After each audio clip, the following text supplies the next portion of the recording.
The White Sox continued their ownership of Minnesota last night, sailing to a 5-run victory while remaining unbeaten against the Twins this year.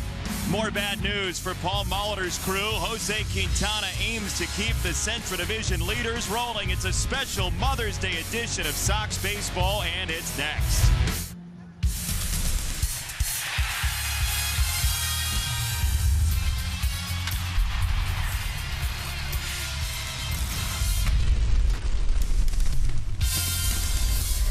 Beautiful Sunday for baseball from U.S. Cellular Field. It's the series finale and the homestand finale as the first place White Sox at 21-10 tangle with the Minnesota Twins, who are 8-22. Happy Mother's Day to all of you. Jason Benetti, Steve Stone along with you. The Sox have owned the Twins so far this year, and they've done it in different ways in the two series. Sox have really shown the Twins a couple of different things. One, it's a different defensive team. Two, they can hit, and you know that they can pitch. This is Jose Quintana as he gets the job done in Minnesota. And just about every aspect of the game, the Sox have dominated them. They've hit the ball out of the ballpark. They've pitched it exceptionally well, and Todd Frazier hit the ball great last night. So a very happy crew with a 5-game lead in the Central. And that's what they've done to Minnesota. They can thank Minnesota for that 5-game lead. The first series, that scored them 10-2. As you can see, the batting average at .255. Contrast to this series, the batting average at .370. ERA up a little bit, but they're slugging the baseball. They've outscored them 17-6. And hopefully, more of the same here this afternoon. See if the Twins have the same offense against number 2 in the American League in ERA, Jose Quintana. He's been terrific this year. One no decision. He's 4-1, and he threw the ball exceptionally well against Boston. That's a tough offensive baseball team, and Jose just held him right there. 8 innings, 4 hits, an earned run, didn't walk anybody, and that's the recipe to win. So last time he saw Minnesota, he went 6. He gave up only 1 earned run, and he got the win. Career-wise, however, against the Twins, 5-4 with an ERA up over 4, but right now he's throwing the ball the best, and John Farrell says he's the most underrated pitcher in baseball. We saw him close up last series. To close the homestand, the Sox trying to get some good use out of the brooms again on Mother's Day on the South Side.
White Sox baseball on CSN Chicago is brought to you in part by Toyota. Discover more in a Toyota. Visit buyatoyota.com or your local Toyota dealer today. Let's go places. Blue Cross and Blue Shield of Illinois. Through it all. Audi. Truth in engineering. And by Xfinity. Xfinity X1 will change the way you experience TV.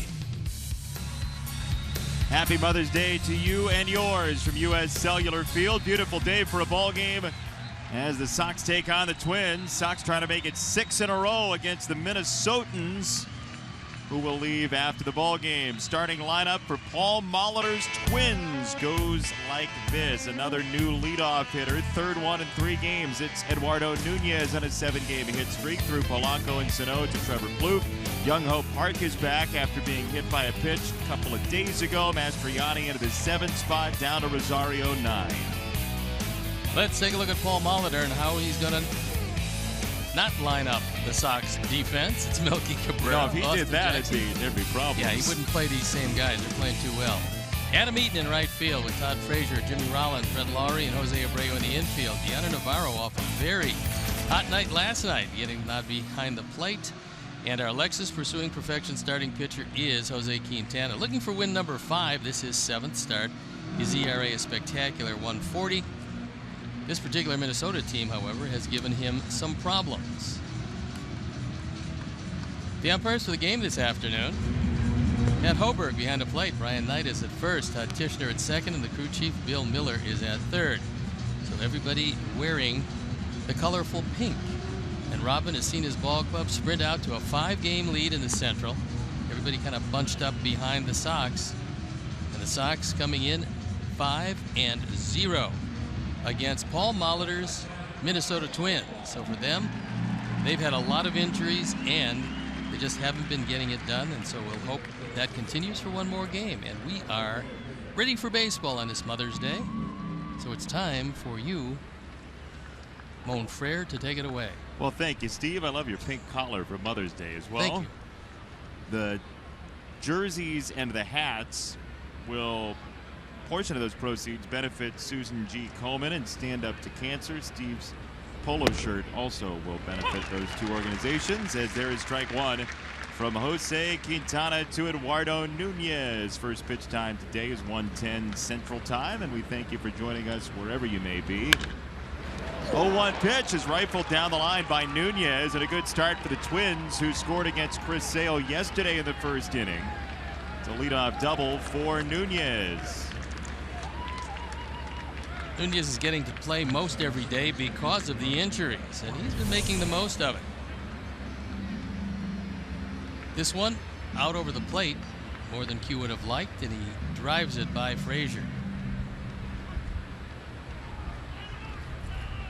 Now, you mentioned the injuries. Eduardo Escobar on the shelf after being injured in the first game of this series. So Nunez over to shortstop from second base, where he's played as well. Quintana to Jorge Polanco, today's second baseman for the Twins. And there's ball 1. Twins have not scored a lot of runs, so it would be surprising if they bunted early with Polanco. He's just trying to find his way, but he is tasked with hitting the ball to the right side and moving along Nunez. 1-0. Down and in, 2-0. You mentioned the Sox lead in the division at 5 games. Cleveland and Kansas City are playing again today. Tigers in a series finale with the Rangers, who the Sox will see starting tomorrow in Arlington, where the forecast high is 300 degrees. It's going to be hot, and it's going to be raining, apparently. Strike called. 2-1 on Polanco, who's 2 for 10 this season in the majors after a 1 for 3 yesterday.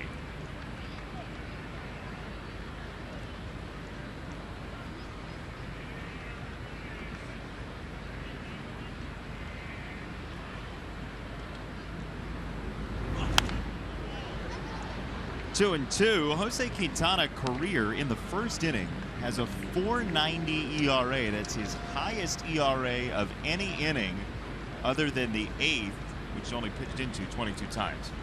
Well, it's not surprising because pitchers, especially very good pitchers, seem to have more problems in the first and the other inning because they are taking the mound They've warmed up in a different place. The only player to warm up in a place where he's not going to play. It's really interesting. You said especially very good pitchers. Why would the better pitchers struggle more in the first inning? I think one of the reasons is that depending on what stuff you have, if you're a sinker baller, the ball doesn't sink as much. That's number one. There's a lot of guys throwing sinkers these days. Also, for a breaking ball, it takes you a while because it's a field pitch. So it takes you a while to get loose and to feel that curve or slider. 3-2. Check swing, ball high. He didn't go. 2 on, nobody out for the Twins here in the first. Last night a great example as Chris Sale could not find his control in first inning. He got better. So from the side we'll see, and that was a good call by Brian Knight. He did not go. Jose Quintana in a jam early. Sano coming up, 22-year-old DH. You're essentially saying the better stuff you have, the tougher it is to harness early? I think so. Yep. I think that a guy that has pinpoint control because his stuff is a little short, he probably will get his control a lot more quickly than the guy who throws 97, throws a biting slider that dips out of the zone. Softly settles in for strike one on Sano, who's slugging .383 but has struck out a team-leading 43 times. He can certainly hit him. He's big, he's strong, he's got power to all fields. Ball smoked to center field. Austin Jackson is there. He's got to play at second. And an easy twin killing. That is indeed a twin killing. That might have killed him here in the first inning. In every sense of the phrase. A sinking line drive, and Nunez just didn't pick it up at all. This is some terrible base running. There's nobody out. Nunez doesn't even look at the ball. He didn't realize till he got to third that he was going to be doubled up. He can't see it. Looking over that shoulder, he just can't see the baseball, and that's it. You're out. Simple as that. Sox play a little Keystone Cops in the middle infield with that pass in from center. Well, they did have a bit of time to adjust as Nunez was on the home plate side of third. Could have gone 9-3-2, 6-2-5 with that one. Nunez wasn't going to be safe. This is an illustration, though, of one team doing everything right, the other team doing everything wrong, and that's what happens. The team that's doing everything right, well, they turn a double play. The other team hits the daylights out of the ball into a line drive double play. 0-2 on Trevor Plouffe, and suddenly Jose Quintana's a strike away from navigating through a bumpy first inning. You get out of this, it not only gives the team confidence, it gives the man on the mound a whole lot of confidence, because he could have easily been touched up for at least a couple. And it looks like with a couple of pretty good pitches here, he's going to get out of this first. Leadoff double, then a walk, then the double play liner, and an 0-2. Here finishes the deal for Q. No harm done, bottom one after this.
Cellular Field. Here's the starting lineup for Robin Ventura's White Sox. Ethan Rollins and Jose Abreu starting to light a fire offensively. Frazier with 2 hits yesterday. Cabrera, Laurie, Garcia, Navarro, and Jackson, your regular 9 for the Sox. Let's take a look at how the defense is going to line up as Paul Molitor puts them out there. Eddie Rosario in left, Darren Mastriani in center, Oswaldo Arcia in right. Then it's Plouffe, Nunez, Polanco, and Park in the infield with Centeno behind the plate. And a young, very good Tyler Duffy on the hill. He's 0-1 this year, finding ERA of 174. He threw the ball very well in 10 starts last year, and he's not overpowering with his stuff.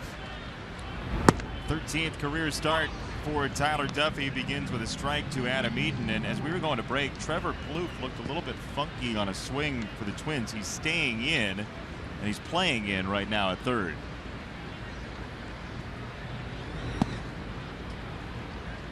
He showed some difficulties. We talked about the intercostal muscle, and it's giving him all kinds of problems. And so as he goes down, you see him. And I think the most amazing thing to me is every time a guy has a problem like that. Left field side, and Rosario's there, 1 down.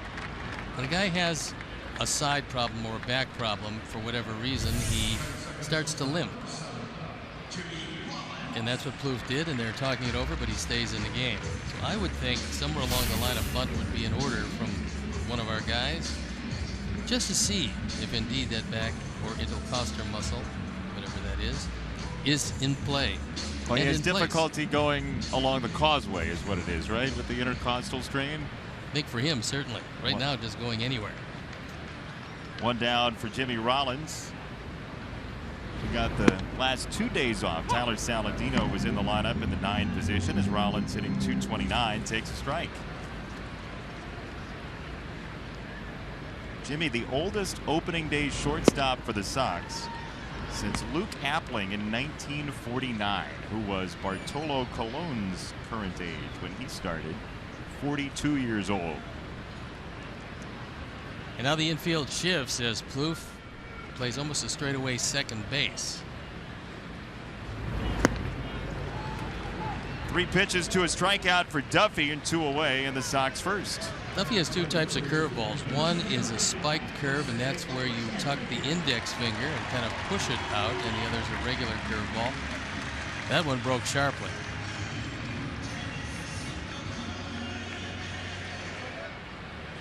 Two down for Abreu, who's 3 for 8 in this series with a home run.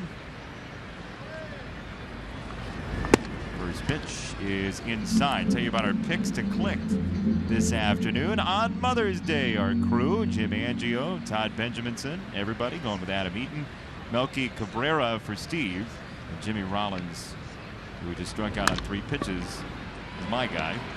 Bouncing ball, and that will do it. It is a 1-2-3 inning for Tyler Duffy. No score after 1.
White Sox will feature a flash sale in which 200 tickets in select lower level seating categories for an upcoming game will be available for just $10. Each sale runs for 24 hours or whenever all the tickets are gone. For full details, visit whitesox.com/flash sale. Peter Piper joins us later. No score after one from U.S. Cellular Field. Byung Ho Park leads it off against Quintana. A lot of young people at the ballpark today and a lot of moms. Great to see some of the moms walking the concourse. I was down there for a little while before the game today. I ran into Sue Benetti, actually. She's Really? here at the game. Yeah, she was standing outside the booth. I think she does that fairly often, and I don't know it. I would assume that's your mother.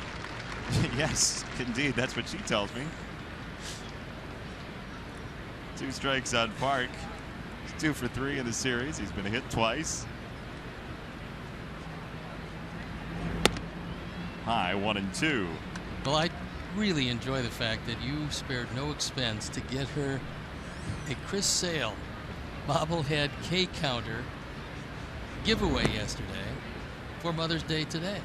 Now, I know she wanted that, but she was doing that kind of half-heartedly, never assuming that you would ever do something like that. No, she wasn't saying it half-heartedly. She wanted one very badly. She said, "Can you get me one? Do you think you can?" And you have to get that present and something. I do? Yeah. I don't know. 2-2, bounce left side. Jimmy Rollins to the backhand, and he's got him. 6-3 on the ground ball. Jimmy Rollins gets Park. Normally you have some time to get rid of the ball with Park going up the line, and also he's nursing a leg problem. He got hit by Chris Sale in the first inning last night. Had to leave the ball game, and so a good play by Jimmy Rollins. And a promising start to the second for our Sox. And Jose Quintana, who last time out against Boston was brilliant. That's a good offensive Red Sox team that he completely shut down. 8 innings for Quintana to the win against the Red Sox. And there's ball 1 to Arcia.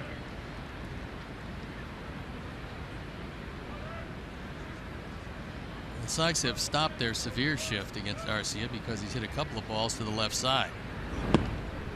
1-1.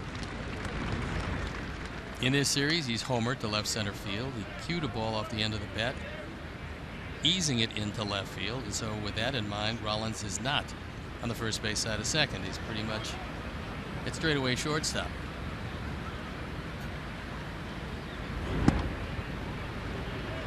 Just in 2-1 on Arcia, who's got a homer in this series. Just his 3rd career homer to straightaway left field out of 40 total.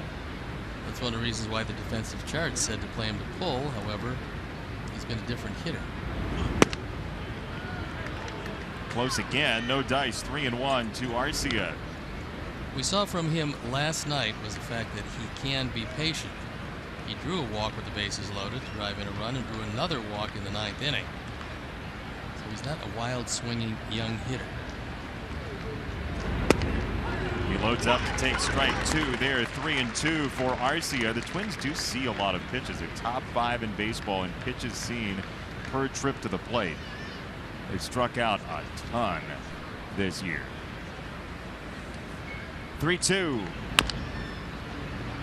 Right side, Laurie on the move with his pink cleats for out number 2.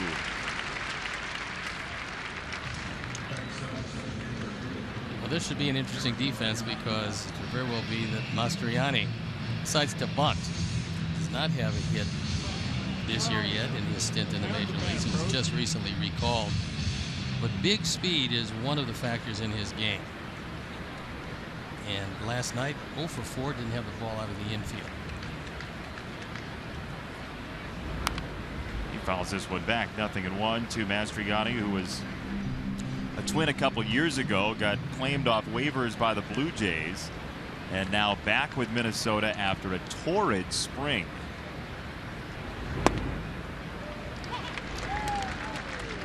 He can play center field. That was originally slotted for Byron Buxton, but when Buxton didn't hit, they sent him down, and now it's a revolving door in center.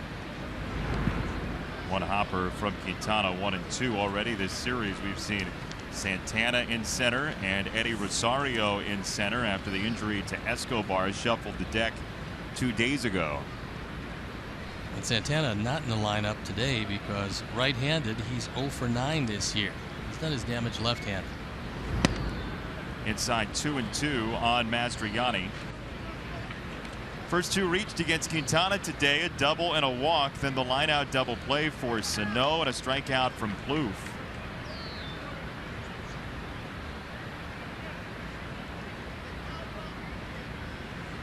2-2.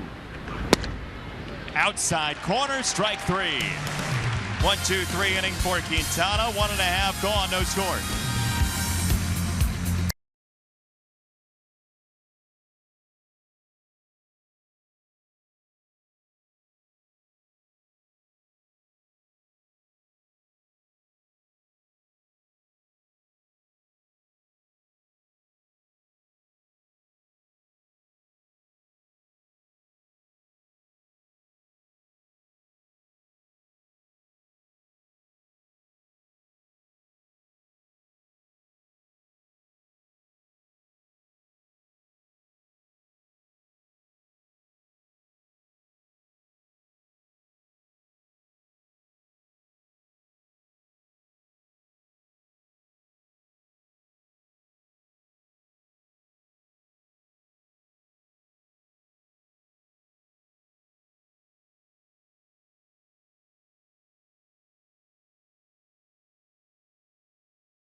Light.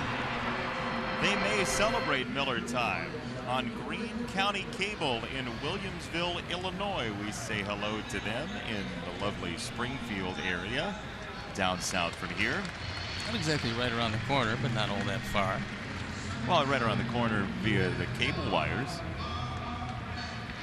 Should take a trip down there after the game tonight. You think? Yeah. And I'll still make my 8:30 flight? No. You think? Fly out of Springfield instead. Duffy to Frazier. Breaking ball upstairs. Don't you have something to read? I do. Time now for our Xfinity Action replay, and that was from last night. The first hit in May for Todd Frazier, a line drive bullet of a home run. He went on to also pick up a double last night. As well as a usual steady defense, he drove in a pair with his home run and double. On the ground, there go pink shards everywhere. Nunez to first, one away. Tyler Duffy is one of those guys without a big fastball, but knows how to pitch. He's got pinpoint control. See the bat go flying? The ball getting there a bit sooner, and he's out. But Duffy last year in 10 starts was 5-1. And he really showed a lot of folks around Twinland that he's for real. Also a fearless competitor, and that's what they like about him.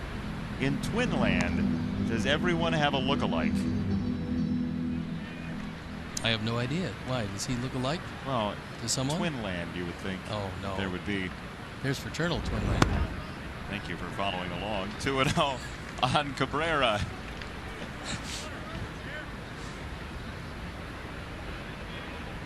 Fifth-round pick back in 2012 of Minnesota, Tyler Duffy. 2-0 pumped in for a strike to Melky Cabrera.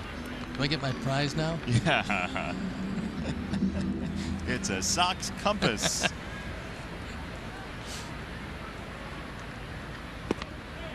A hook for a strike, 2-2 on Cabrera, who's seen Duffy twice. He's 0 for 2. Duffy, a pretty good size right-hander, 6'3", about 2 1/4, out of Houston, Texas. Check swing. He went around. Strike 3, says Bill Miller, the third base umpire this afternoon. And 5 in a row retired by Duffy. We'll take another look. And Bill Miller said he went too far. And quite possibly he did. 2 out, bases empty. Brett Lawrie summoned to the plate, where he is 3 for 10 in this series with a couple knocked in.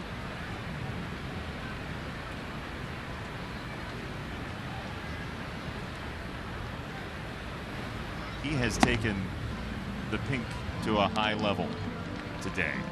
Those shoes are almost fluorescent. Put those inside a lighthouse and ships will have no difficulty finding the port. 2-0 on Lawrie.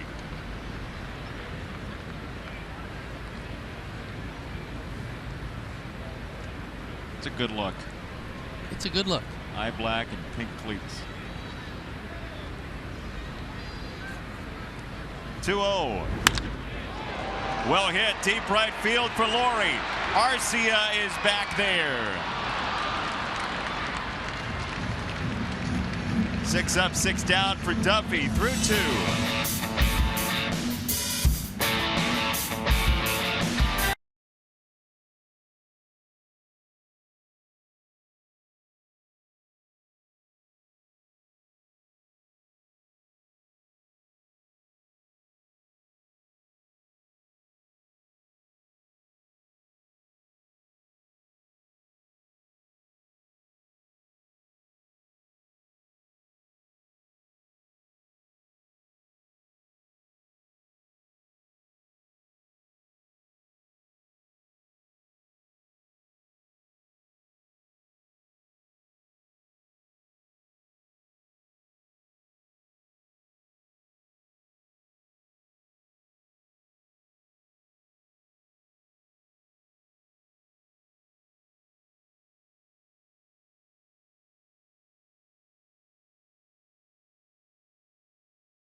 And the Sox are in Arlington for a rematch with Prince Fielder and the Rangers this Tuesday at 7 o'clock on CSN Chicago. We have a lot to show you with our prize shelf today. Jason Benetti, Steve Stone, thanks for joining us on Mother's Day. I got the Rubik's Cube. We have the truck here, Abreu, sunflower seeds, and a new addition. And a Twins media guide that knocked over the gnome. But yes, you can have this, as we are going to be done with this after this series for quite some time, and we are willing on this beautiful Mother's Day to part with a Twins media guide if you so choose. Very donative of you. Quintana on 1-0 to Centeno, the catcher. You can play Sox math in the 4th inning. You can win something off the prize shelf, and we hope for your sake that you do win something off the prize shelf, because we have a lot of very gratified victors so far this season. Wrap to second. Lawrie's there, 1 down. So some of your best memories, or your single best memory of your mother growing up that you might have on this lovely Mother's Day? Oh boy. Well, here's the thing about Sue Panetti. Yes. She's the most considerate woman alive. And here's why I say that. Rosario takes inside ball 1. she's coming to the game today. Yes. And she decided not to tell me and bug me for tickets. She was just going to get tickets on her own. Bob Grimm, the Sox director of broadcasting, said to me the other day, he said, your mom's coming to the game. Why doesn't she just ask for tickets? How come I have to find out from other people?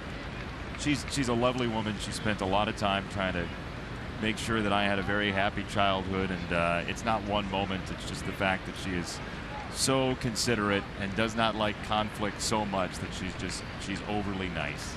Well, those tickets that you got her today, which was very nice of you, by the way, we're going to try to find her with our camera crew. I believe there's a sign that says U.S. Cellular Field under the scoreboard, and there's some seats out there. I think she's probably out there. Did you get her those center field way up there seats? She's actually sitting behind the scoreboard. Rope to left and a base hit for Rosario. Second hit today for the Twins. How about your mother, Eleanor? Well, she did pass away in 1984, but the memories that I have are learning how to play tennis with her tennis racket, learning how to golf with her golf clubs, and her catching me when I started to throw as a very young pitcher. Did she really? Yeah, she did. And we played catch, and she was a terrific athlete, much better than my father, much to his dismay. But that's probably some of the great things, along with making sure, as my father was working, that she would take me to practices and baseball games and things that I had to be at. And yeah, it was a time spent, I think. The time we spent together was great, and she was very supportive. And so, yeah, that was probably, in my mind, all of the things that she did to enable me to do what I have done. I always remember her for. Same here.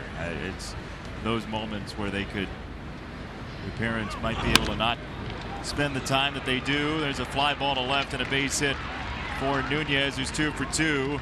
Rosario to third, and something bubbling up for the Twins here in inning number 3. Nunez having a very good start, and well read by Rosario as he hustles easily into third base. So he's going on first move, but he's looking back to try to pick up contact. As soon as he sees where it is, he realizes no chance to get him. So like the first inning, Jose in a jam.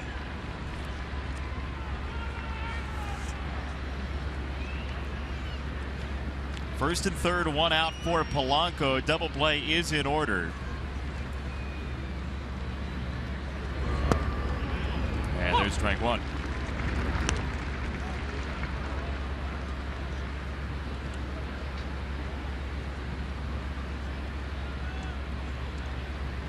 Nunez was 2 for 8 in the series. He's now 2 for 2 today.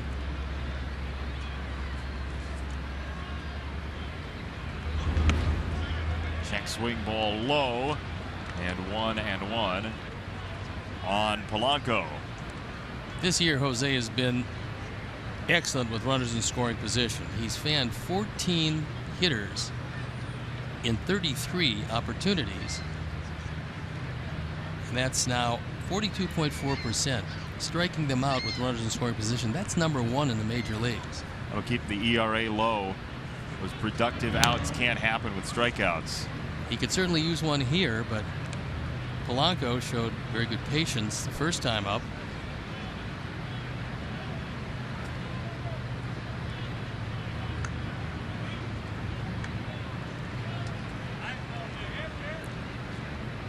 Another throw to first on Nunez. Do you think Nunez will go here?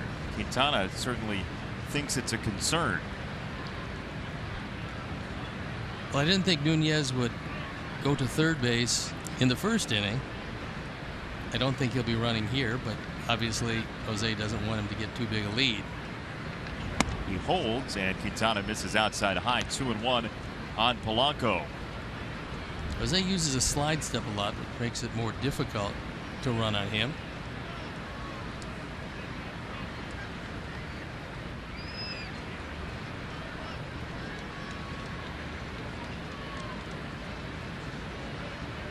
Two and one. Fouled off. 2-2 in position for that strikeout, as you were talking about, with Sano coming next. Joe Mauer again out of the lineup. He had a scheduled off day yesterday. That was interrupted by injury. as he had to come in for Byung-ho Park, who was hurt. And so Mauer out of the card this afternoon. Sano in the 3 spot. For now, 2-2 on Polanco from Quintana. Runners off. Ground ball up the middle. Rollins has no play at second. The Twins take the lead with the runner in motion. Would have been 2. Instead, it's 1-0 Minnesota. That was heads up by Paul Molitor. He did have Nunez deeper in the count in motion. Jimmy Rollins thinking about 2, but really no chance.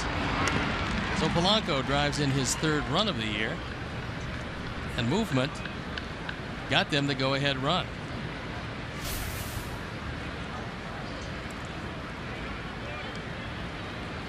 So 2-out runner at second. Sano, who lined hard into a double play in the 1st inning, comes up.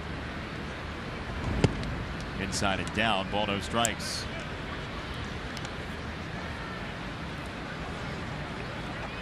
That's one of those plays for the Twins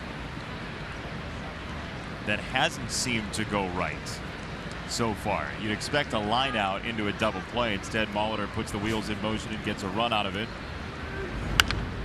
Sano cracks it foul. I think it's a pretty good idea normally when your team is scuffling. Put people in motion, because that's going to pull the defense usually out of position, because somebody's got to cover, and also you put more pressure on the defense overall.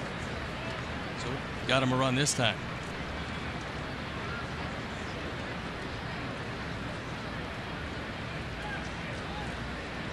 One and one from Quintana, and Sano chops it foul. 1-2. The Twins, as we've talked about, the offense was quiet early, and now it's the pitching. The team ERA in May is 8.10 through 6 games and a 1-5 record.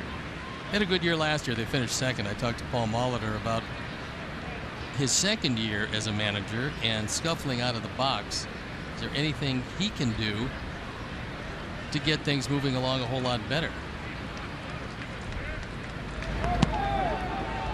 Well short of the plate, bouncing away, and Nunez to 3rd on a wild pitch. What did he say to that? He said that there's no magic in it. There's really not much a manager can do except allow the guys to play themselves out of it. Now, you're going to change the order. You're going to change the lineup at times. You're going to give guys a chance to play in positions where they might not have played before, trying to find the combination that suddenly clicks. He said, we know we're not as bad as we've played. Well, against the Sox this year, they've been 0-5, so they haven't played very well. And nothing seems to be working, but it's a very long year. Nobody knows it better than the Hall of Famer Paul Molitor. He says, we're doing whatever we can do to allow the players to come out of it themselves. No coaches are going to be able to help them in this situation. Good news for the Sox, then, is they're facing the Twins at a time when they are down. You catch them early. If they change personnel, become better, you want to sneak up on a team when they're struggling. Ground ball to short. Rollins knocks it down, picks it up in time for out number 3. And all the Twins get is the RBI ground out from Polanco. 1-0. Bottom 3 after this.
on homecoming weekend, Friday, May 20th to Sunday, May 22nd, when the White Sox battle the Royals. Homecoming weekend presented by the Village of Bedford Park.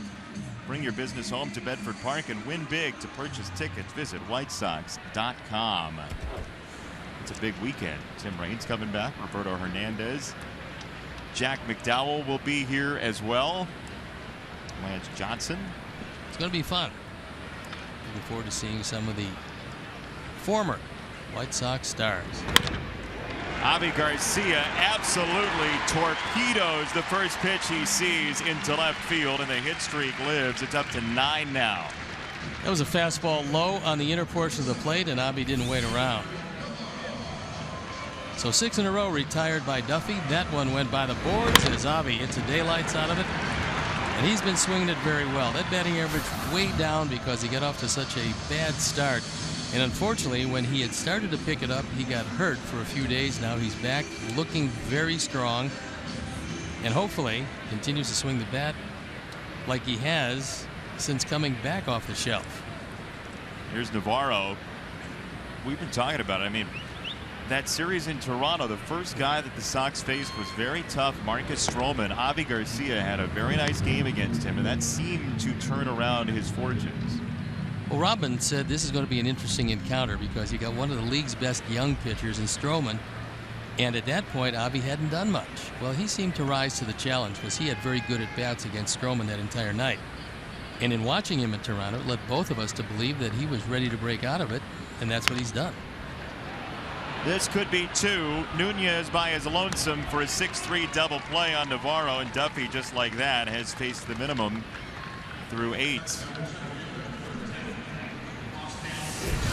It's now time for the greater coverage of baseball, brought to you by T-Mobile. And Bartolo Colon waited a long time for his first home run, and this was no cheapie. At first, everybody in the dugout gave him the silent treatment, and then they decided to congratulate the elder statesman with a long ball. And taking a look at the swing, and we looked at the swing, we saw a freeze frame. It appeared that his heart was in it, his backside wasn't, and yet he still got out and hit the ball out of the park. Well, it's not going to be on any instructional videos. No. And neither is the trot around the bases, which took roughly half a minute. Well, it did that because he's not used to it. He didn't want to put the bat down. Well, I don't blame him. I mean, that bat is going to one of his souvenir shelves. As you can see, the front side pulls out, but he's so strong that at almost 43 years old, he didn't seem to have any problems with that one. Bartolo Colon, a fan favorite still around here. Sox fans enjoyed him in his time here on the South Side. The one thing that Bartolo can say when he hangs it up, and the people will say about him, every place he's gone, he's been a wonderful teammate and a joy to be around. Plus, he can really pitch. Fisted left of second, Polanco on the shift. And it's a 1-2-3 inning for Duffy, started by the single and minimized by the double play. 1-0, post 3.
For your cave wall, it's time for Sox Math. Hashtag Sox Math. First correct answer on Twitter with that hashtag wins a prize from the prize shelf. Take the number of switch hitters on the Sox roster right now. Multiply the number of players named Sanchez on the Sox roster. Subtract the number of letters in the first and last name of the first right-handed starting pitcher for the Sox this year. And add the number of games the Sox are leading the division by currently as we speak. Hashtag Sox Math. Because it's a Sunday, we may give away a second prize for the most creative work shown. If you show your work in a very creative way and get the right answer, we will send you a prize. Isn't that very generous of us? I think it's tremendous of you, and as long as that prize is the either the sunflower seeds autographed by Connor McKnight, which have mysteriously just stayed here, or our various statues of undeterminate origin, then you'll be able to help yourself out on Mother's Day. We got them from Stonehenge, as I recall. One of those statues. 3-0 on Trevor Plouffe. Everything else with his signature has gone rapidly. The Merkin peeps, the stone Altoids, the McKnight sunflower seeds continue to languish on the prize shelf. Interesting to see if Trevor Plouffe does air it out on a swing, which he normally does. We'll see if he is still in as much discomfort as he was the first at bat. Grimaced after that swing in the first, and a ground ball through the left side is a base hit for Plouffe. Second time the leadoff man has been on for the Twins today.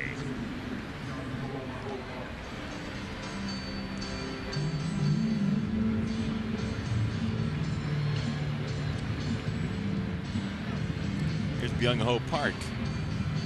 The combination for double play is pretty good if you can get him to hit the ball on the ground, because he doesn't have great speed and he does normally hit the ball pretty hard.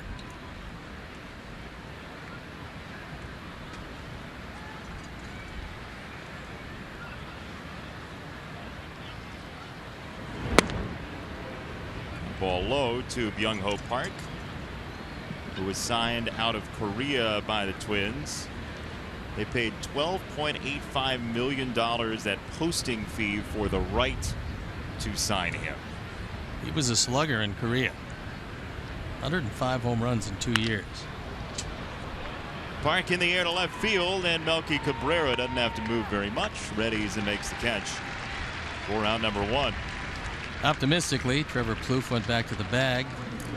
Took a couple of courtesy steps, but he's not going to tag up on a fly ball there or on the arm of Melky if he's in position to make the throw, which he was. So one out for Oswaldo Arcia, who bounced out to second in the second inning. Twins still believe, even though he's had a couple of different shots at it, that Arcia is going to be a very good player. He showed a strong arm in left field. He's playing right this afternoon. But he also has shown enormous strength. He can probably hit it as far as anybody on their ball club, including Miguel Sano, which is saying something. He had a stretch, Arcia did, last year from July 1st through the 16th in AAA. He hit 8 home runs in 13 games.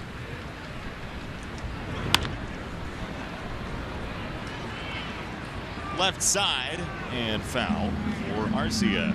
The wind very much a factor today. I mean, it is really whipping it up out there. The question for the outfielders, and you have to really be aware of it inning to inning, because it's not a constant. I mean, it's constant that the wind is blowing. It's just not constant how it makes the ball move in a stadium that's known for the swirling winds. Which ballpark has the toughest wind to handle, do you think? You think about it. It was easy long ago. Left field, and Melky didn't have a good read on it. Base hit for Arcia.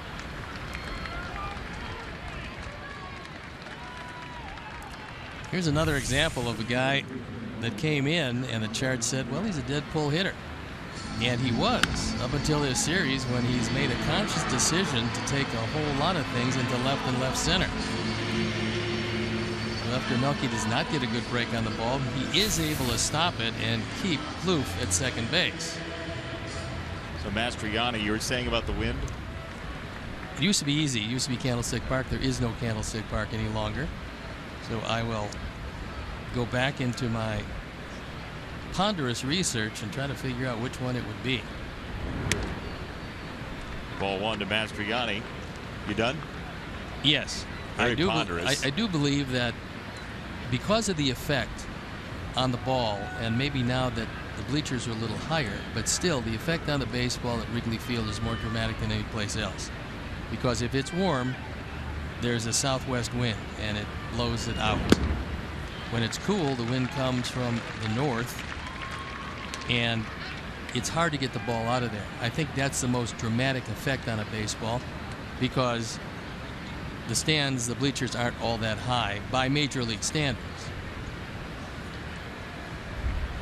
Ball and a strike for Mastriani. First and second, one out in the fourth.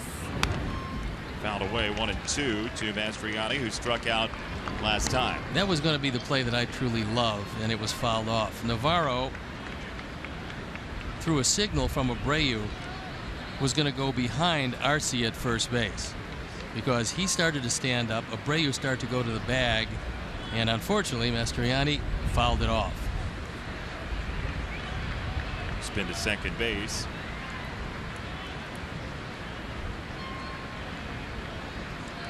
We got a late addition to our prize shelf. We do? Yes. Oh boy. I'm going to hold you in abeyance for a second because it's very exciting. 1-2. Swing and a miss. Strike 3. Second punch out for Mastriani in a big spot. As Jose has done with a runner in scoring position, he keeps striking out hitters, and a good stop by Navarro, making sure it doesn't get away, saving 180 feet, 90 feet on the two base runners, and so now he can get out against Centeno. Have you rated the Powerball prize shelf for our prize shelf? No.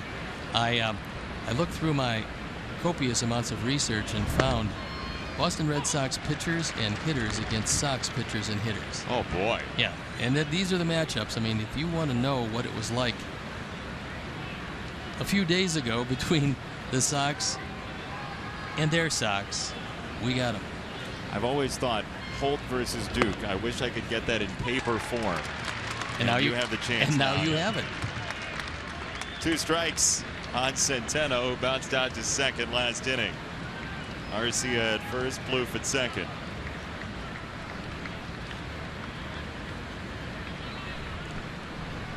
You're a national treasure, Steve Stone.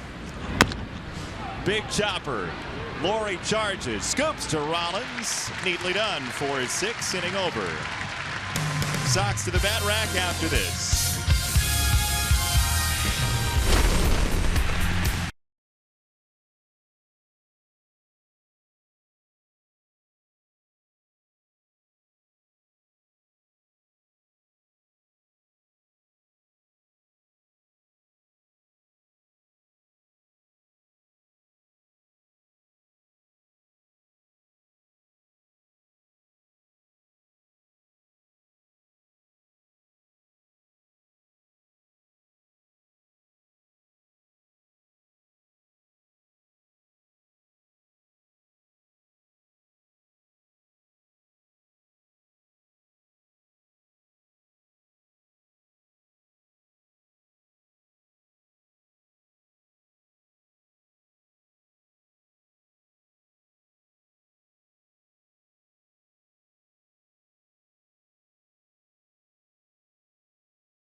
Chicago.com, presented by The Great Escape. Pools, patio furniture, hot tubs, and more. Escape your everyday. Shop The Great Escape.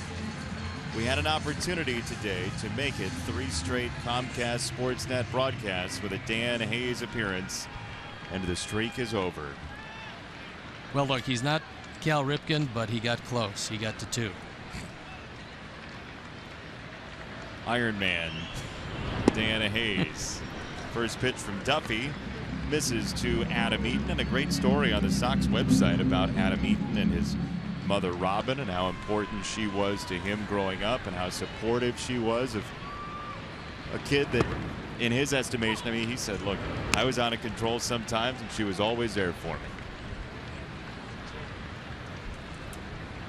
Well, it certainly is a special day if your mother is still with you.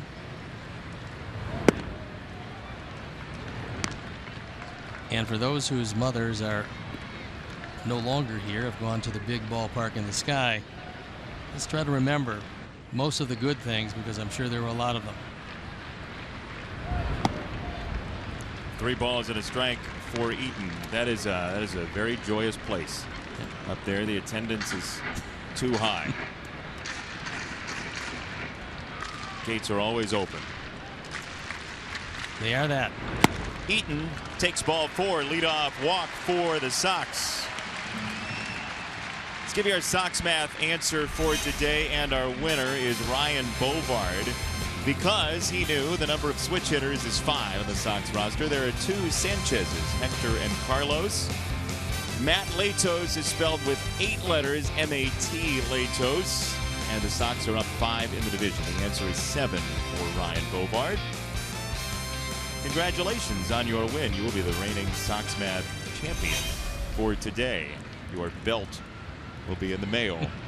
Sox Math championship belt. Jimmy Rollins takes outside, ball 1.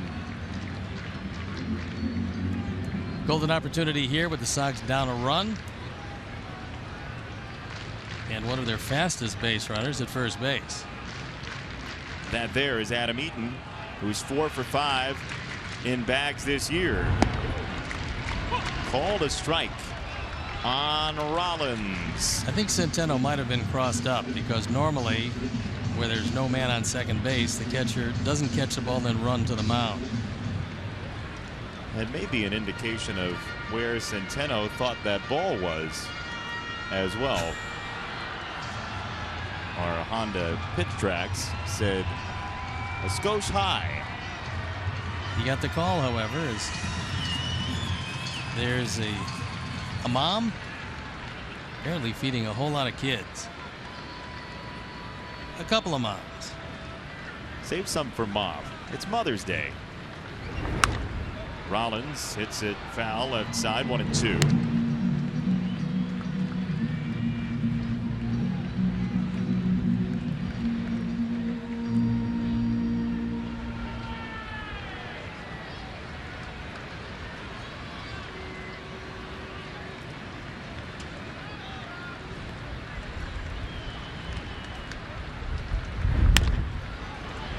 Right side sneaking through. Rollins pokes a single. Eaton races for third. Just by a diving Park, who couldn't get to it. Polanco couldn't get to it. And on a breaking ball down the middle, Jimmy Rollins puts runners at the corners with nobody out. And a chance for the big inning. Jimmy Rollins, whose mother was a competitive fast-pitch softball player, certainly helps genetically. He's got a base hit on Mother's Day, and Jose Abreu with an RBI chance that is rather plumb.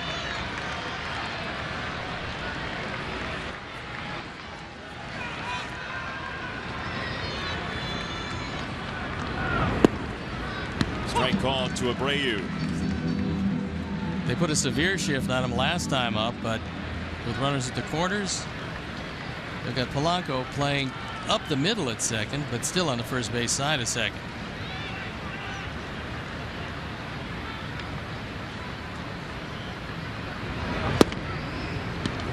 Nice pitch, 0-2. On to pitch tracks shows us that this one just barely had a piece of the inside corner. Centeno wanted it away, but has to drift back over the inside corner, and Jose thought it hooked around the plate.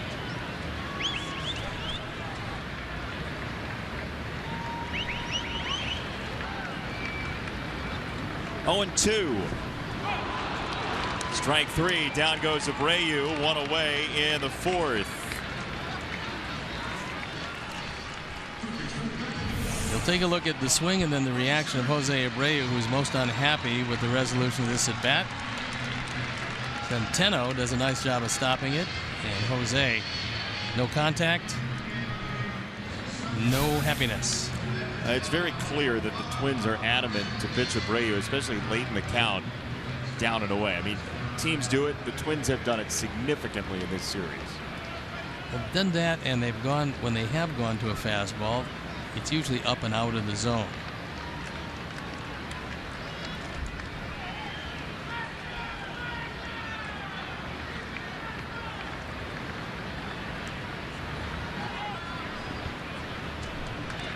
So now Frazier, 1st and 3rd, 1 out.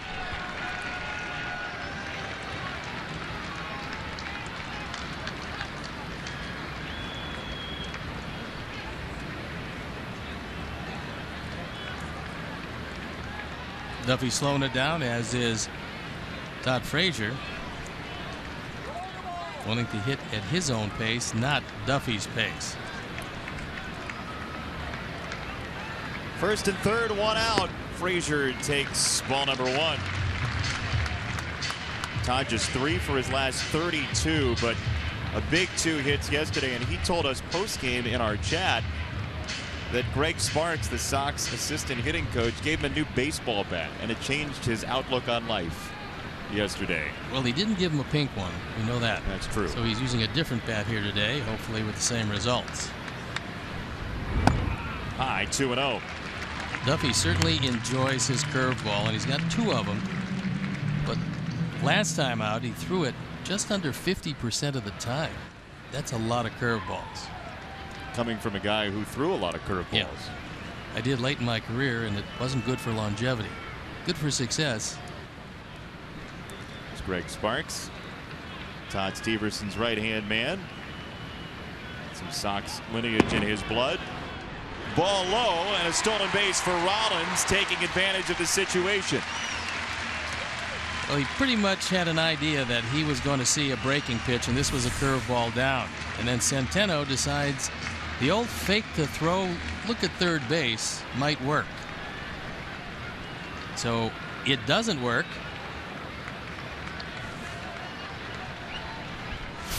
And that's good.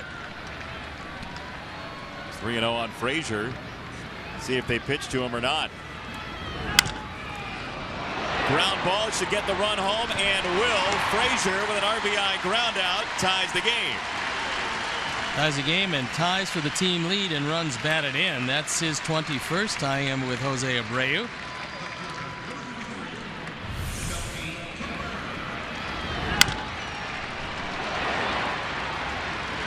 Good heads-up base running, and Adam Eaton scores a run.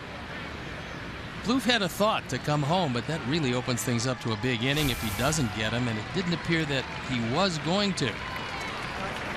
How important has Adam Eaton been at the top of that lineup card? Last 6 games now, he's walked 5 times and has not struck out. He's not struck out in about a week.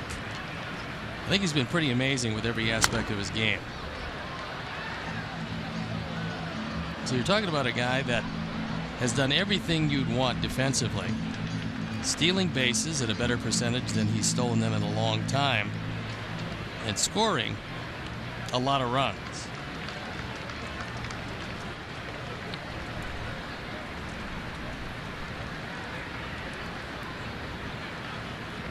One strike on Melky, and this one pops out of the glove of Centeno. 0-2. That leadoff walk, especially when you issue it to a man with some speed, is pretty hard to pitch around. Because the leadoff walk, it is a tie game with a chance for some more. Melky had a rare strikeout in the 2nd inning. Just his 10th all year. He's 0-2 here against Duffy, who got him again. Sox do tie the game, though, on the RBI ground out from Frazier. 1-1 after 4.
$79 by purchasing an Abreu 4-pack. Each pack includes 4 upper box game tickets, 4 hot dog value meals, and a parking pass. Abreu 4-packs are available now for all Thursday home games. Visit whitesox.com/Abreu to order yours today. Strike 1 on Eddie Rosario. So Zay finds himself in a brand new ball game. Tied at 1, despite the Sox being out hit 5-2. It's been an errorless game, and the Sox have been playing flawless defensive baseball for quite some time. Ball and a strike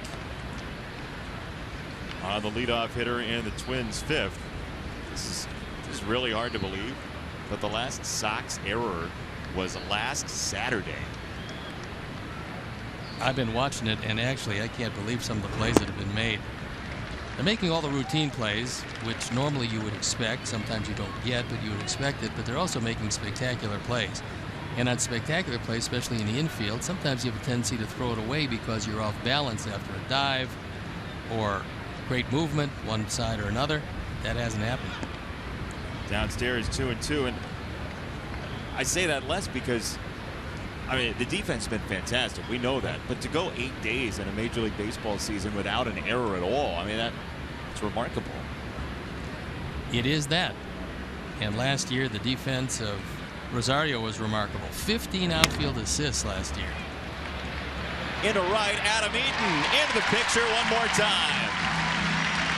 The bearded blur. I like that.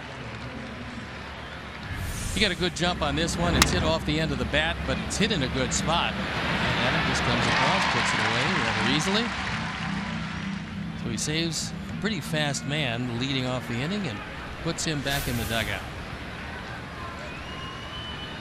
Well, Adam, he was asked about it last couple days, about his defensive run save total being the best in baseball and UZR and all these metrics, and he says, look, they hit it to me, I go catch it. It doesn't matter to me. I don't care what my metrics are.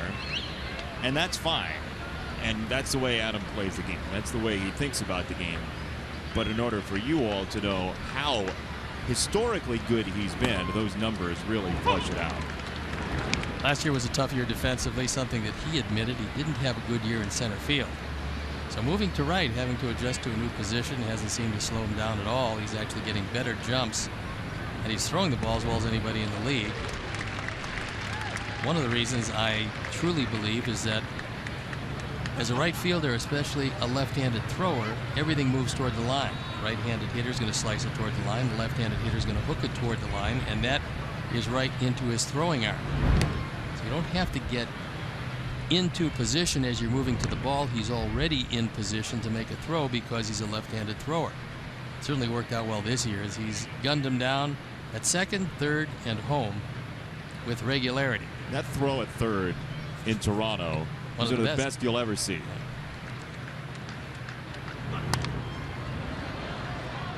Still 2-2 on Nunez, who is 2 for 2 this afternoon. Be nice to see him retired.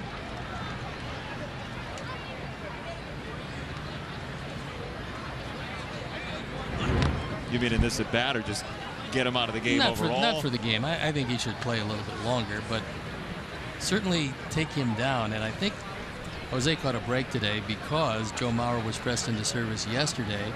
Mauer doesn't hit Sale very well. Most left-handers don't. But Mauer does hit Jose Quintana pretty well. He would come into today hitting .344 against him, but he's not playing. Off speed for strike 3. Got Nunez off balance.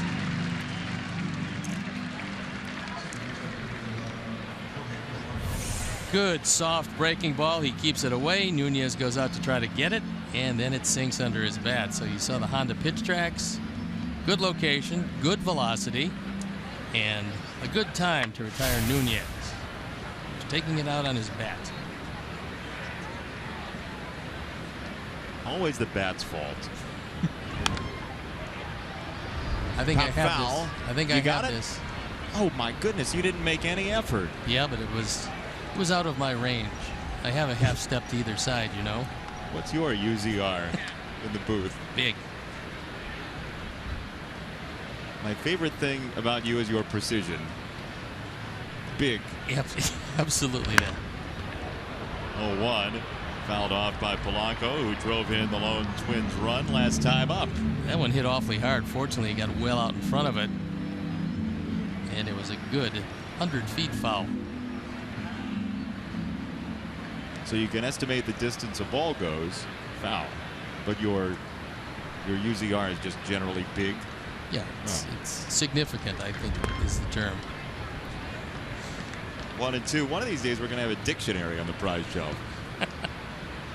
By the way, Connor McKnight has tweeted that we are merciless and that maybe it's that people don't like sunflower seeds anymore, not his sunflower seeds. That's definitely not the case. Because marshmallow peeps are such a big draw after Easter. It's true.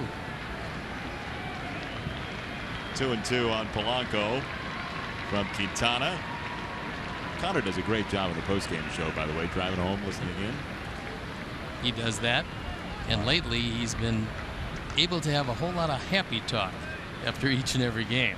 On the radio side of things, fouled off. You enjoy a good round of happy talk every once and again, don't you? Well, it's been good. I do a few radio shows a week, and the best part about them is that the team is doing so well that it's very easy to talk about.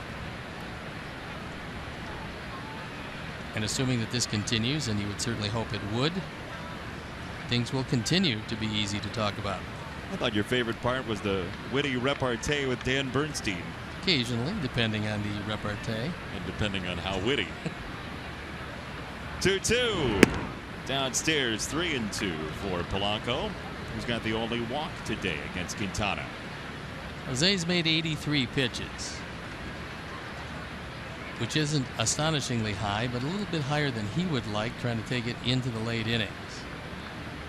Payoff pitch, 2 down. Line drive, foul over Frazier. Thought went up as high as he could possibly go, couldn't get it, and fortunately this one hooked foul.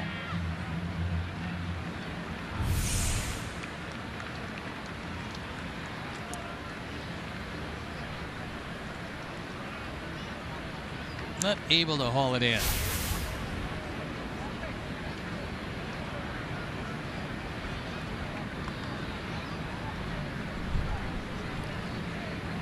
Pitch number 8 coming.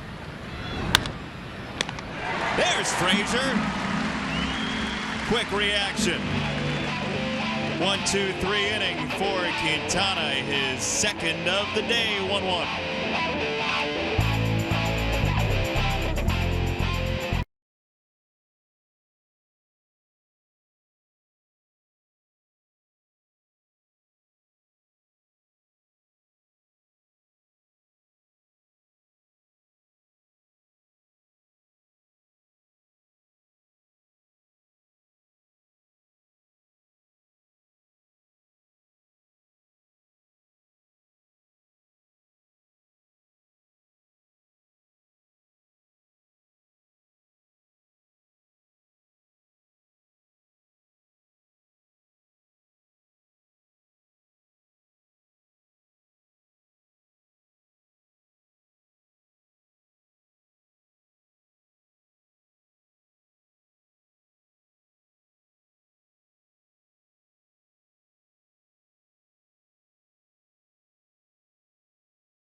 To come hang out in our booth.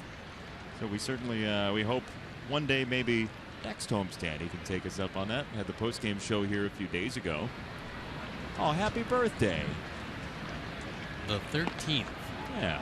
By the way, also happy birthday to young Christian and Caleb Burdak, celebrating their 3rd birthday at the ballpark yesterday and today. They are the great-great-grandchildren of Jack Ruby, the famous dentist from Oak Lawn. A wonderful lot, those Rubies and clan. They also, by the way, the boys share a birthday with Enrique Iglesias, who's 41 today.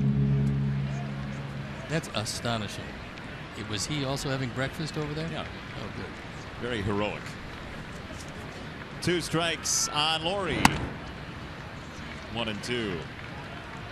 Duffy continues to throw pretty well, and that was the story on him coming in, that the stuff will not wow you. However, the pitching acumen is very strong. 2-2 on Laurie. What do you like most about Duffy through 4 innings? I like is the fact that for the most part he's not afraid to get the ball over the plate. He doesn't nip at the corners all the time. He does when he's in a situation where he can take the hitter down, but he, despite being behind a lot of hitters, he's done well today. Center field, Mastriani for out number 1. Join the Chicago White Sox for Weather Day, presented by WGN-TV on May 25th at U.S. Cellular Field. Prior to the game versus the Cleveland Indians, WGN-TV meteorologist Tom Skilling hosts a special on-field program focused on weather, which will include weather experiments and a video presentation. For more information and to purchase tickets, visit whitesox.com/WGN. I want to meet Tom. Well, you also might get a chance to meet Southpaw in his rain slicker. We saw Southpaw's automobile outside today. Avi Garcia with just another bullet, and he rams it to the wall in right field. Avi has seen 2 pitches today, and they've both been hits. Well, this one came up there and pretty much said hit me because of the fastball right down the middle, and he just crushes it. Take a look at location, and you couldn't have ordered up a better one. The base hit to left, and now the rocket to right, and Avi is really locked in. You see he goes after that one, taking it to right center, but his head right down on the swing. He followed that ball all the way.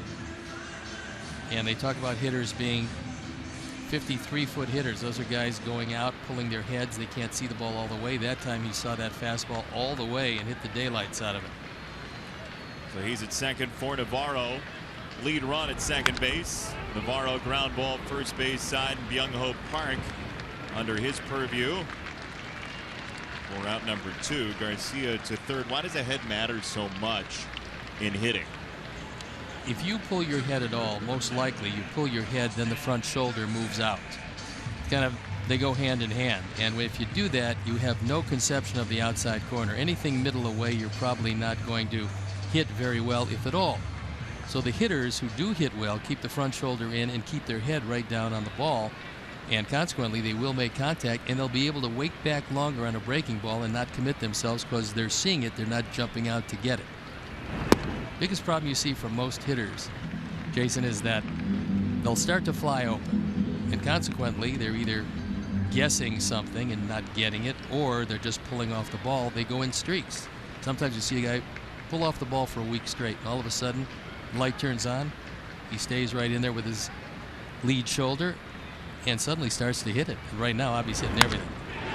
Jackson gives the Sox the lead. He's digging for 2. Austin Jackson gets there standing up. First lead on Mother's Day for the Sox from Austin Jackson, 2-1.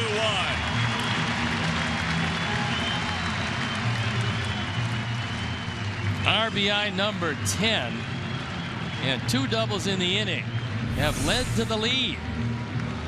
This is a curveball, and Austin stays right down on it. There's an example of keeping your head right there as this ball sweeps away from him. He drives it into right center field. You see his head right in the same spot. He doesn't fly open. He doesn't pull it. He hits it where it's pitched and runs it into a 2-base hit. Ninth double for Austin Jackson.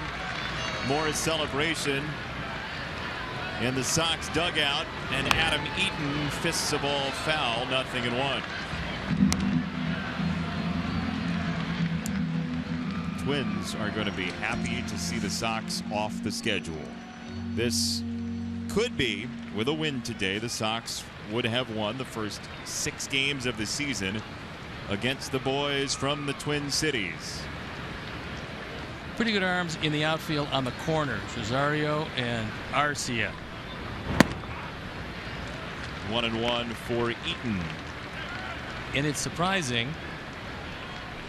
but Duffy, who does have good control, has only made 16 pitches from behind. Normally that leads to a pretty good outing. This has been a pretty good outing to this point, although 2 doubles this inning has yielded the lead. Strike called by the plate umpire Hoberg. 1-2 for Eaton. It's not a lot of pitches from behind in the 5th inning. It really isn't, and he stayed on top. I mean, retired the first 6, gave up the base hit to Garcia, then the double play, and out of that inning. So through 3, nothing up there.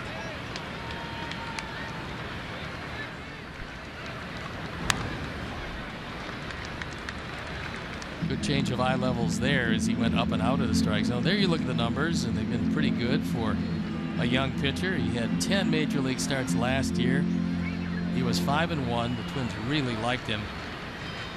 And with the problems they've had in the rotation, Duffy fits right in nicely. Out of sports powerhouse Bel Air High School in Texas. Eaton slaps it to left, falling quickly. Nice play. Rosario turned on the speed and rescued a run for Duffy. Sox do get 1. Could have been more. Eddie Rosario makes it only a 2-1 lead for the Sox.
Join the 2016 Sox Pride Club for exclusive ticket offers and seating locations all season long, game day opportunities, club auctions, ballpark tours, membership gifts, and more. Visit SoxPrideClub.com to join today. Those club auctions are auctions involving the Sox, not, say, golf clubs being auctioned off. I was told that Harold Baines actually recently had a set of golf clubs sent to him, but they were right-handed golf clubs.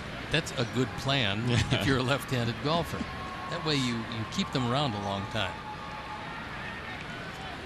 Quintana trying to protect the lead. He goes to Miguel Sano here in the 6th for strike 1. Sano's made actually 3 outs and 2 at-bats, but he's crushed the ball twice, only to see it lined at Jackson, who turned it into a double play, and hit right at Jimmy Rollins. Sano Picnic defending him. Exit velocity is a big number with him. He and Avi probably on these two teams, 2 best exit velocities. Ball's blasted to center field, but playable for Austin Jackson, who circles and grabs out number 1. Tell you about today's edition of Sticks and Stone, where we quiz Steve Stone about his own career.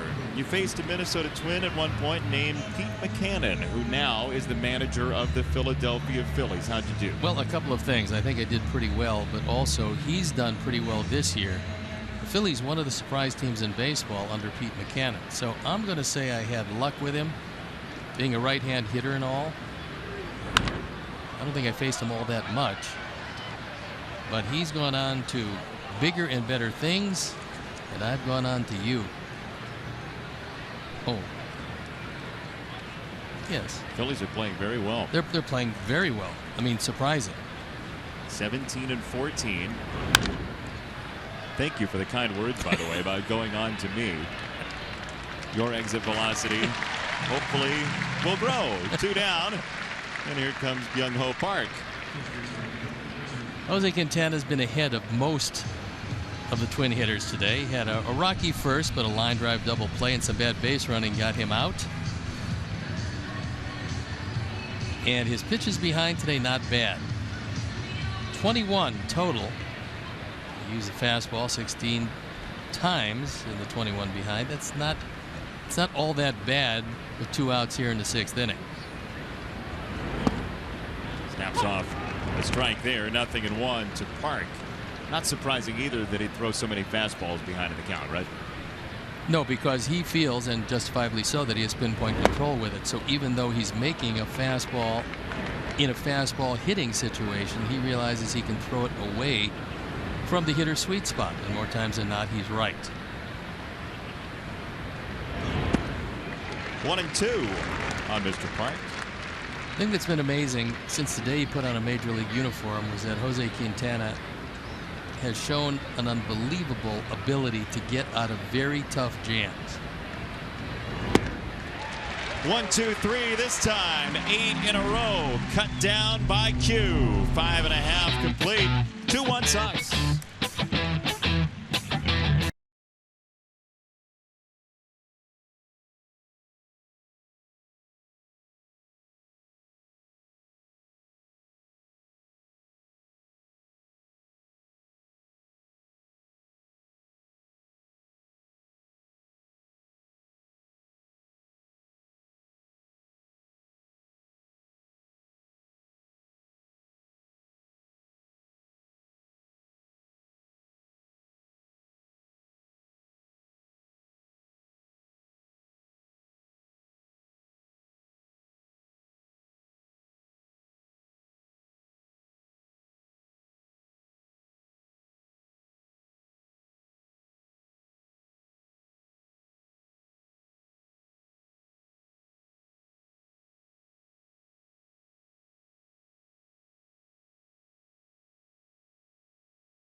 MLS is on CSN Plus as the Chicago Fire kick off an important 3-game road trip with a visit to Vancouver.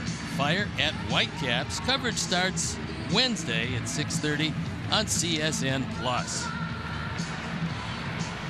Rollins, Abreu, and Frazier to bat. Southpaw making friends. Selfie time. Southpaw selfie. Give a selfie stick. I actually don't. I don't think I've ever taken one of those. A selfie? A stick. And certainly no selfies. My arms aren't long enough to make it look good. You have a little T-Rex issue going on? I'd like to, yeah. I think it's the putting in of the cracks on a selfie that is difficult. Foul ball from Rollins. 1 ball and 1 strike. I'll tell you about our sticks and stone answer at some point this half inning too. What do you say?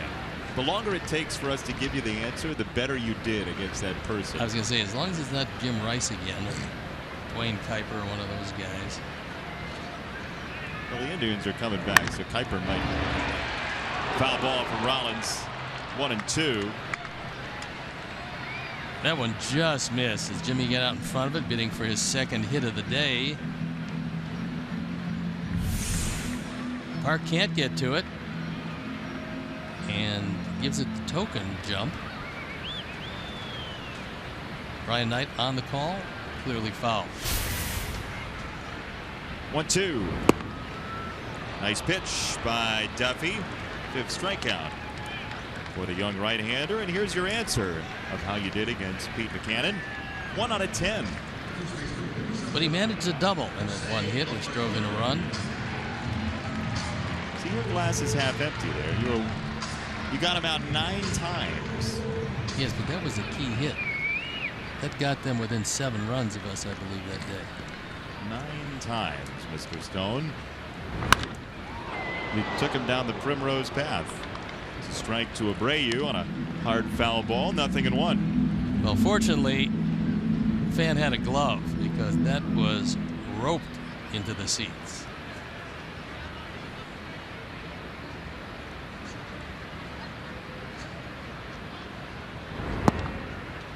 Breaking ball strike inside corner. 0-2 for Duffy, who's only thrown 66 pitches through 5 1/3.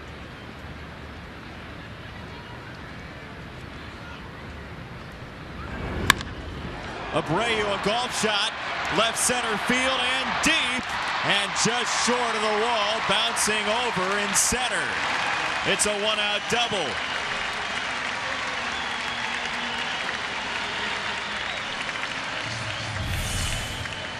Jose just crushes this one. It's yet another curveball, and I think after looking at some of the numbers, how many curves he actually throws, just under 50% of the time. I think some of our guys are starting to weight back, and if it's not in a perfect spot, they're getting good swings at it.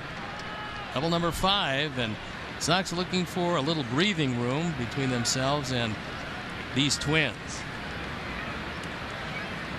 Frazier takes outside, ball 1. That's not easy to do, though, becoming a curveball hitter, right? It's hard to really look for if a guy has a big fastball, because you're not going to look for a slower pitch. You won't ever catch up to the harder pitch. So knowing that he kind of tops out around 91, you can weight back a little bit further. Ploof. 2 down. And we do have a correction for those of you who are MLS fans. Uh-oh. Yes, and that is they're going to change the time of the game. They're really not. It was always supposed to be 8:30. This says 6:30, so it'll be 8:30 on Wednesday night. That's when pregame starts. Well, that's when the Chicago Fire kick it off with an important 3-game road trip, if you didn't notice before, to visit Vancouver. I think your best routine is the trained SEAL routine. Neil Allen, the pitching coach, out of the dugout. By the way, we did get a tweet. We were tearing apart our buddy Connor McKnight for taking his sunflower seeds. Absolutely not. Somebody did tweet and say if there were such a thing as Connor McKnight signed chocolate-covered almonds, they'd be a Sox Math participant every day. So maybe we just need Connor to sign something sweeter. I have an idea. What's that, Steve? They do give us almonds on our charter flight as we head to Texas. Oh. So I'm going to get some almonds and then melt either a Snickers bar or a Hershey bar and dump the almonds in them, and we'll have them. Road s'mores. 0-1 on Melky Cabrera in front of 23,801 today, watching a 2-1 Sox lead. It's a great plan there, Paula Dean. I mean, look. We spare no expense on this show. Right side, second base. Polanco gobbles it up, and the Sox are through in the 6th after the Abreu one-out double. Come along with us to the 7th.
Titles, won World Series championship, and was just elected to the Basketball Hall of Fame.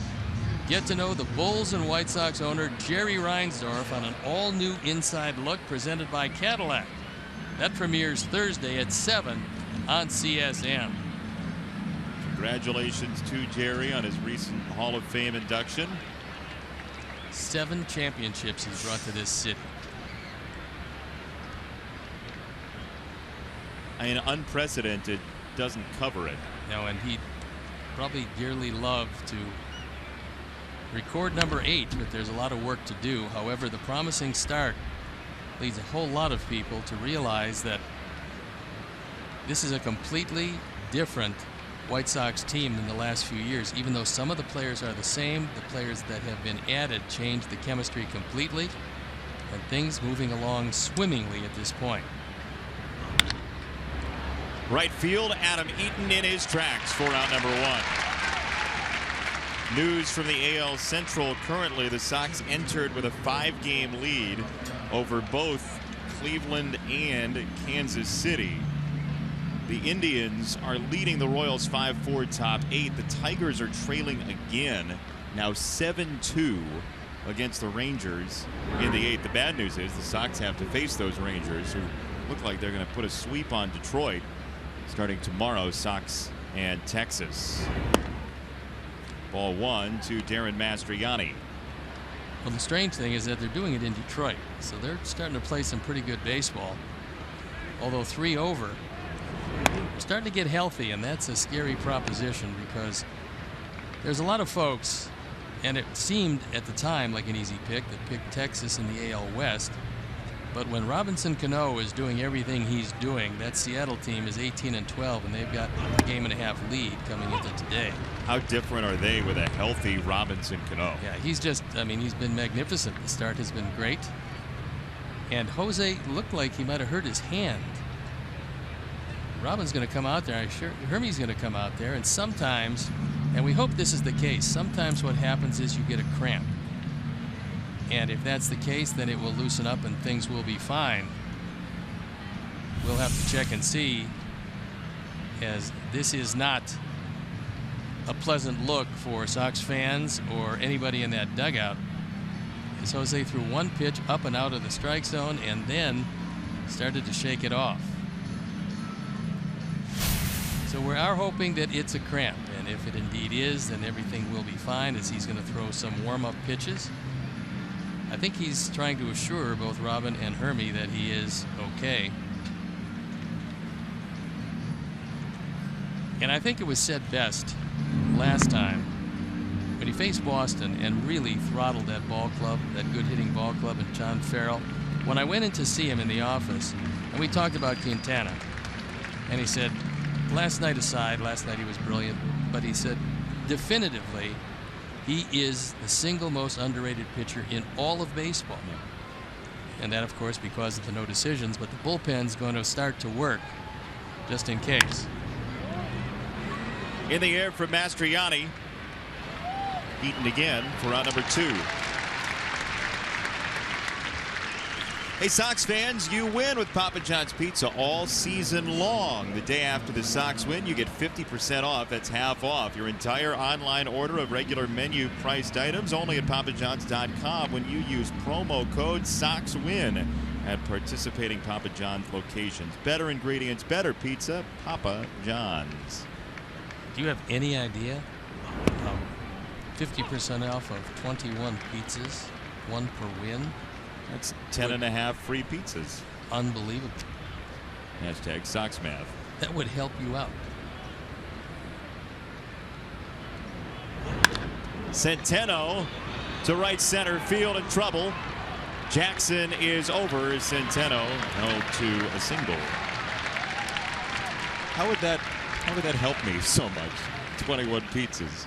Well, because with the wind that is currently picking up and all of your papers flying away, I'm kind of afraid that you're going to fly away also, being the light fellow that you are. There was a danger of that yesterday walking to brunch. There was sort of a Dorothy and Toto feel. The wind was blowing pretty briskly downtown. It's blowing pretty briskly here today. And pitch number 104 on the way to Rosario. Abreu stabs it for round number 3. Centeno left at first. Stretch time at U.S. Cellular Field. 2-1 Sox the lead.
Wanted the chance to enjoy a picnic in the outfield of U.S. Cellular Field.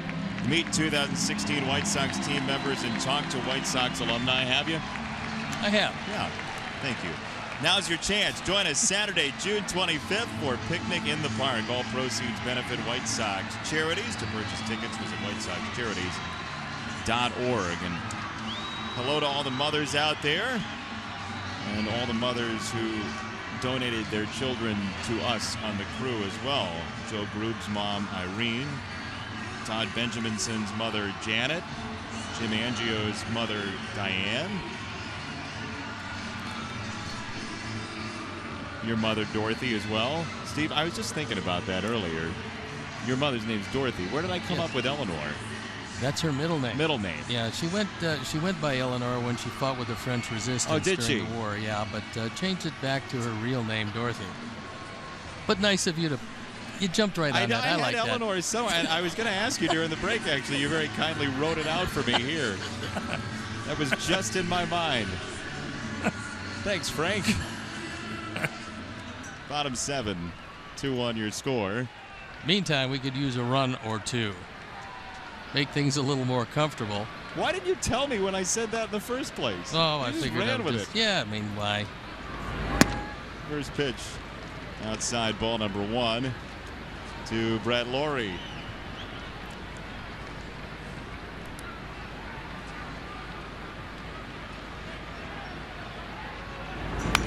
Fouled away. 1 ball, 1 strike. In the meantime, Duffy is throwing a pretty good ball game, almost matching Jose Quintana pitch for pitch. Twins have 6 hits. Sox have 5. And there's nobody loosening up the bullpen now, so apparently whatever was troubling Jose is, if not gone away, has abated somewhat.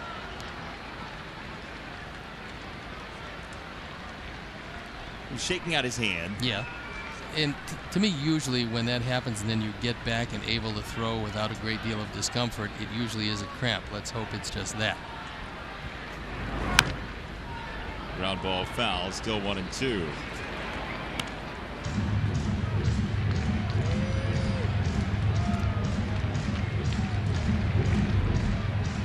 Laurie 0 for 2, fly out to right, fly out to center.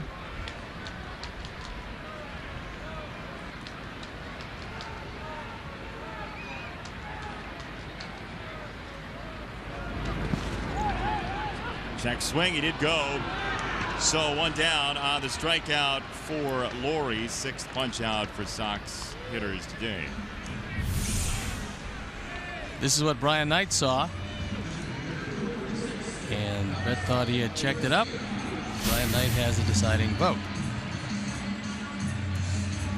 The other votes are also important in the process. It up to 49%, however. Javi Garcia is 2 for 2 with 2 pitches to him. A single to left and a double to right. You think he's going to get a first pitch fastball here? He might get it, but I think he's getting a curve down. There you are. That was a good one. That was one of his better ones. That at 79 miles an hour, and it caught the lower portion of the zone. Good late movement on that hook.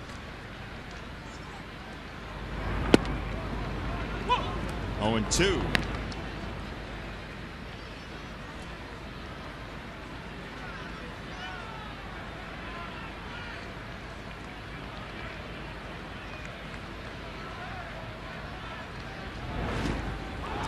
Swing and a miss. It gets away though, and Javi Garcia takes off for first. Some days, all the luck goes your way. This works out pretty well. He was committed. He went out with his hands and his front foot, but the ball gets away. Centeno cannot corral it, and Javi at first doesn't see it. Now he realizes that, looking back, when you see the catcher running toward the dugout, you take off, and he made it without a play. Park wants to know, he's looking in the dugout, he wants to know if he should be playing behind or in front of Javi, and instead he's playing right on the bag.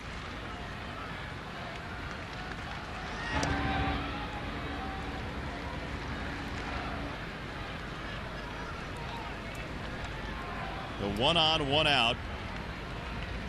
Avi has not been a stolen base threat so far in 2016.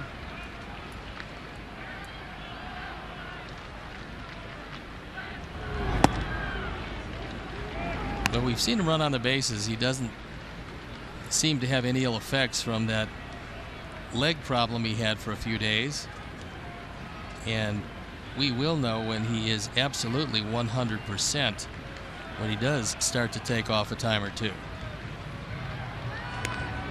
And another check on Garcia. Sox took the lead in the 5th as Avi doubled with 1 out. Came around on a 2-out double from Austin Jackson. 27 tries in his young career for Avi Garcia. Strike called on Navarro. What those numbers showed you was that Avi does have good enough speed but lacks the technique early in his career.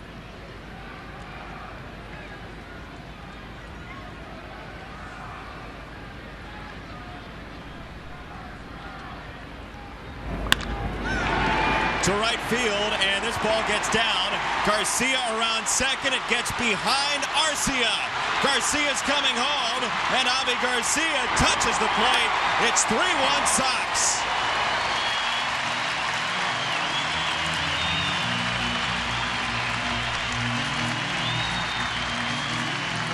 Leandro Navarro drives in his 12th.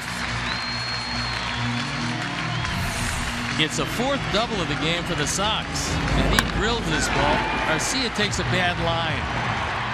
He cut straight across, and he probably should have rounded off this. Might have been able to get it before it hit the wall. And Avi getting the green light all the way from Joe McEwing, never breaks stride, picks him up early enough where he can score easily. And Leandro Navarro, a very happy man.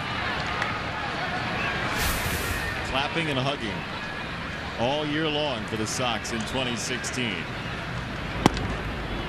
Strike 1 for Austin Jackson. The Sox score again in the 7th inning.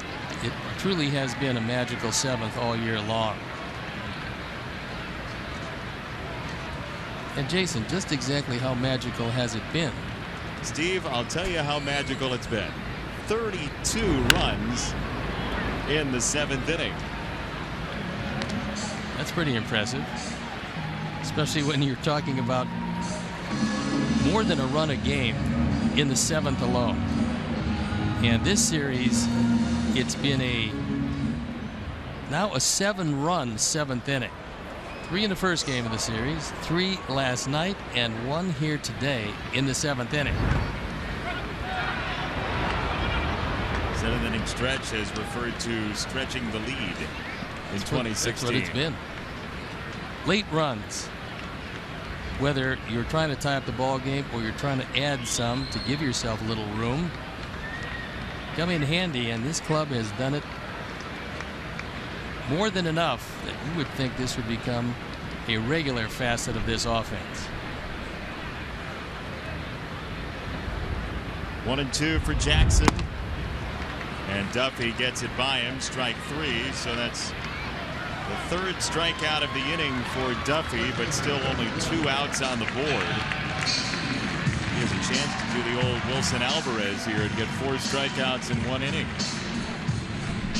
8 strikeouts total. As the only man that had any luck against him coming into this, Adam Eaton steps in, and his leadoff walk into 4th led to a run. At the time, the tying run. Outside, ball 1. Adam Eaton scores, and with this first White Sox run, E-Click Lending has donated $100 to the Pat Tillman Foundation, supporting military veterans and their families.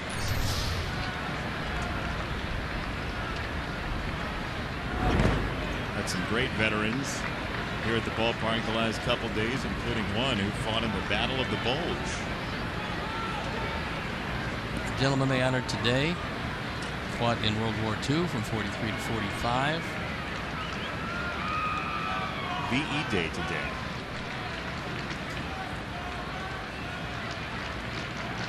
It was a pretty happy day. Standing for victory in Europe for those who are not good with initials. Adam Eaton draws an intentional walk after ball 2.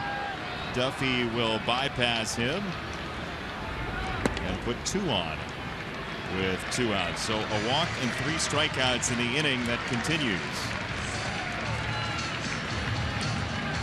Duffy about ready to make his 91st pitch, which is not a high total.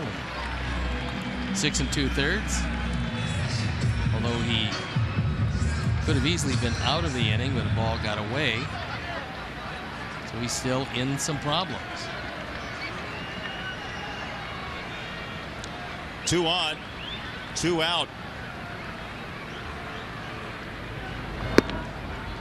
Ball low for Jimmy Rollins, who singled back in the 4th, stole a base, and has struck out twice.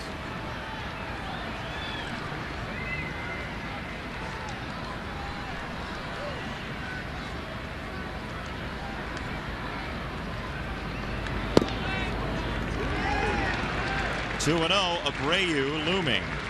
Bullpen up and going for one of the few times today.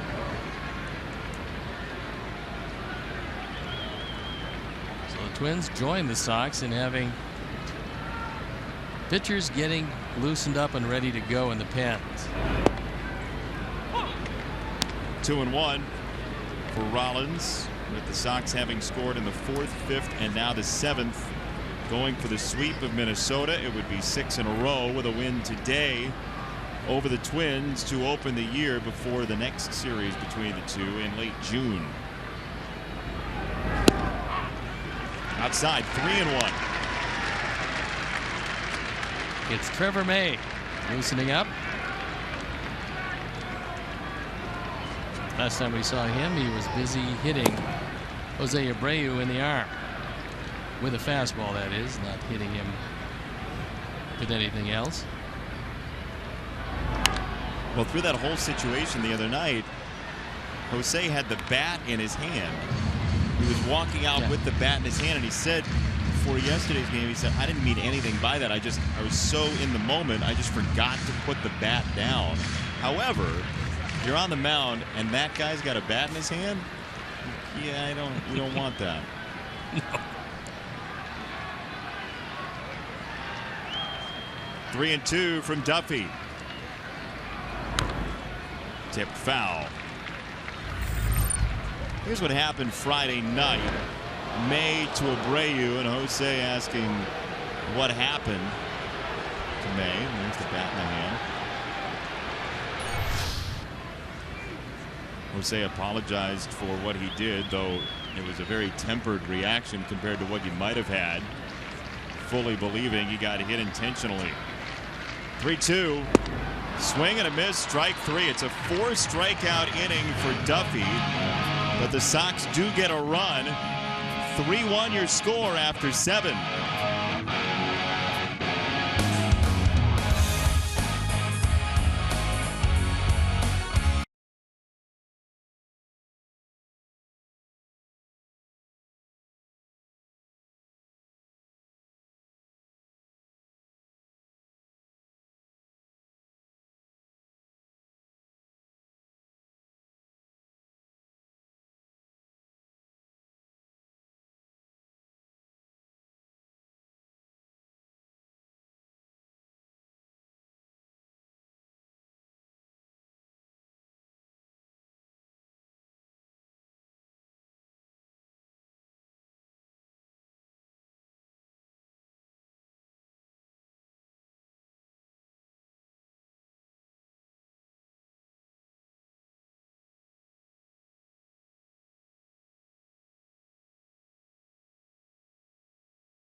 Baseball Live with the MLB.com and Bat app. Stay up to the moment at any moment with Game Day, live game video highlights, StatCast, news, and more.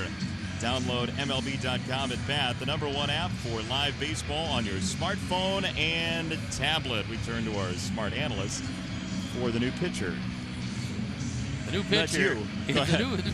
It is me. It's my turn. The new pitcher is a hard-throwing right-hander who is taking off the sleeve off his right arm before he decides to throw them for real. On for the 14th time, Nate is 2-0. His ERA .69. 7 strikeouts, 13 innings, only given up 3 hits, which is a wonderful number. He's been outstanding. He is the 8th inning man. And Jose Quintana, once again, he started off to a rocky start. In fact, in the first inning, he had 2 on, nobody out. First and second, nobody out. In the third inning, he had 2 on with just 1 out. In the fourth inning, 2 on with just 1 out. Got out of it each and every time, gave up just the 1 run on an infield ground ball. So 7 innings, 6 hits, 1 run, 1 walk, 5 strikeouts, and 1 wild pitch. Now it's up to the bullpen, doing something they've been doing all year, holding them right there. We told you we were going to give away a prize for our Sox Math most creative way of showing your work. Yes. We're going to do that right now. How about that tweet with the Chris Sale K counter showing the answer? I think it's wonderful. Get it yesterday. Tweet it today. JIMIHINK with the tweet. Well, let's give him a K counter. Come on. Sunflower seeds for you, sir. Chris Sale with a great outing yesterday as he struggled a bit in the first, and he said, look, after the game, he said, I beat myself up when I'm giving up base runners. I need to be more mature than that. But once he settled down, he handled the Twins very well. 0-2 on Nunez. I thought the frustration was more than evident when he was taking the baseball in his throwing hand, his left hand, and pounding it on the side of his head as he hit the second man of the inning. Yeah, he was actually physically beating himself up. Jones ties Nunez up in knots, 1 down in the 8th. Well, you're looking at 2 fastballs at 96, 97, outside part of the plate, and then you see a hard slider at 89. Guys just don't have a chance to react to that. There's very few guys in all of baseball can throw a slider 89 to 90 miles an hour. You just don't see it. And factor in one of the league's most unusual motions, which aids to deception. You get yourself a top line setup man. 1 out. Strike to Polanco.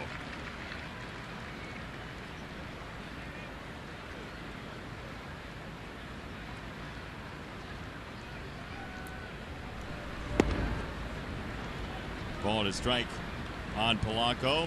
We were talking during the spring about who was going to be most important to the Sox bullpen, whether or not Nate Jones was that guy, because he's now fully healthy. He's filled this role. I mean, there's been no question so far about the 8th inning. The only time in his career he's had problems a couple different times. One, like a lot of young pitchers, early with his control. Lately the control's been very good. And then he got hurt. And that will take away from you what you normally do. Now that he's entirely healthy, you can see exactly what he can do. 3-1 for Polanco, who's got the only walk today for the Twins. And the problem with putting him aboard is the man coming up behind him is a very strong man who can hit it a long way, Miguel Sano.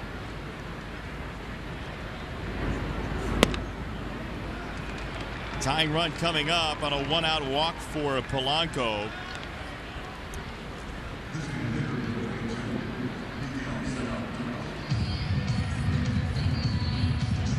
He's hit the ball extremely hard twice and pretty hard the third time.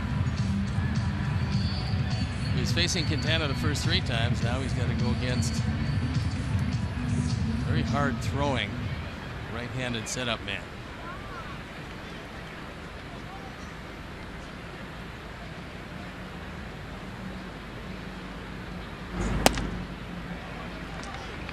Ball 1 to Sano, and David Robertson starting to loosen for the Sox. He managed to stay out of the last 2 games. And then he made 1 appearance in the opener against the Red Sox. So 1 time on this homestand has he appeared. 2-0 now from Jones to Sano. Trevor Plouffe on deck. Byung-Ho Park to follow. Good power in this order on the way for Minnesota. And Coop wants to make sure that Robbie's close before he walks to the mound to take some time to get David probably 10 to 15 more warm-up pitches. By the time Don goes out there as slowly as he does and Pat Hoberg goes out to try to break up what's going on the mound, David Robertson should be loosened up and ready to go. How long does it normally take a reliever to get ready? All relievers throw the ball before the game, and they throw it, they play a lot of long toss, they do different things that enable them to be close enough so that when called upon, it doesn't take them too many pitches, especially you're looking at David Robertson, who's done this for a long time. He is fully aware of just what the timing is. Now, right now, I would be shocked if he wasn't ready. I think he's probably ready to go, and it's just a question of, can Nate right the ship? Called strike. 2-1.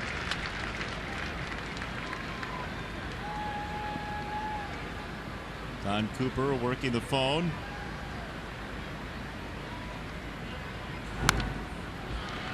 Fouled off the body of Sano. 2-2. Polanco at first, 1 out.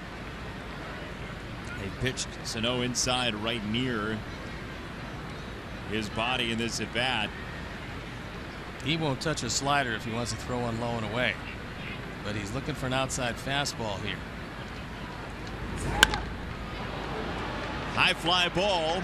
Jackson on the retreat. Austin has room, and 2 away. No tag from Polanco. They tried to get that one inside. Deanna wanted it away, and here was a break because Sano hit this ball a long way. Toyota Pitch Tracks will show you that it's not the spot that Nate wanted, and fortunately Sano just barely got under it. This guy last year hit 18 home runs in 80 games. He burst on the scene and served notice that he was going to be around for a while and hit a lot of home runs. So far this year, it hasn't started out from a power standpoint as well as he would have liked, but he just missed that one.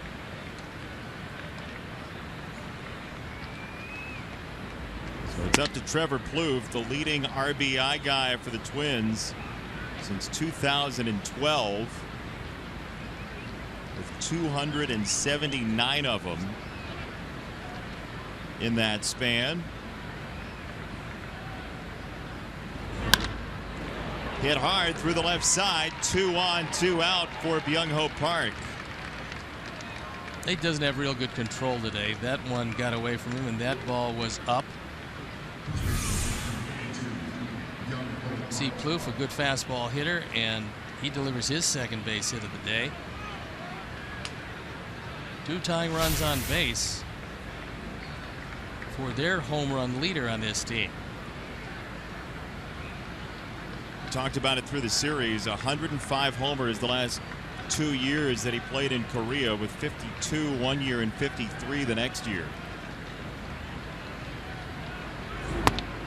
Inside to Park, who might be getting sick of that. He's been hit twice in the series. The last time he hooked up with Nate Jones, Jones buzzed one at 97 inside and got a piece of him. That coming in the 8th inning of the opener. Strike called, 1-1 on Park. That's a big pitch, isn't it?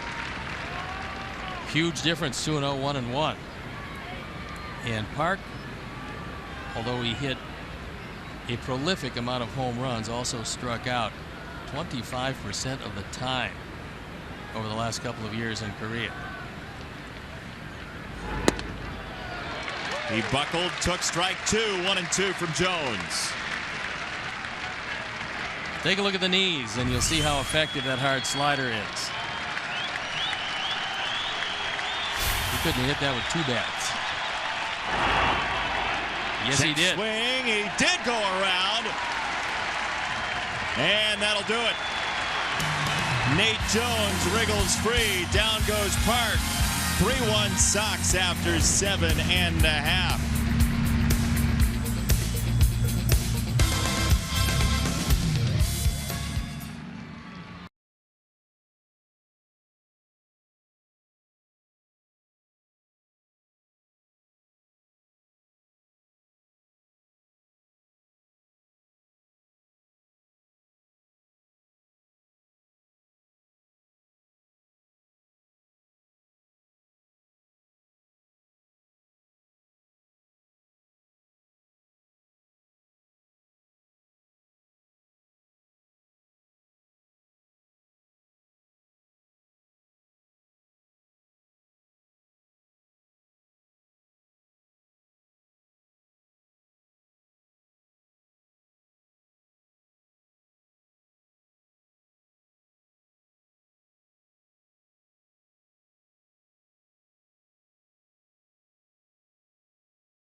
They do our Chuck, and with Park hitting against Jones last inning, now we see the matchup that got us, that hit batsman and the little fracas in the opener, Trevor May against Jose Abreu. Pretty good numbers for May so far. Last year he started 16 games. Strike called for Abreu. I think they thought at first that May, who came over from Philadelphia, was going to be a starting pitcher, but he's had more luck out of the bullpen. 48 games last year, the 16 starts, and now he works exclusively out of the pen. 0-2 on Jose, former 4th-round pick of the Phillies out of Kelso High School in Washington. Trevor May.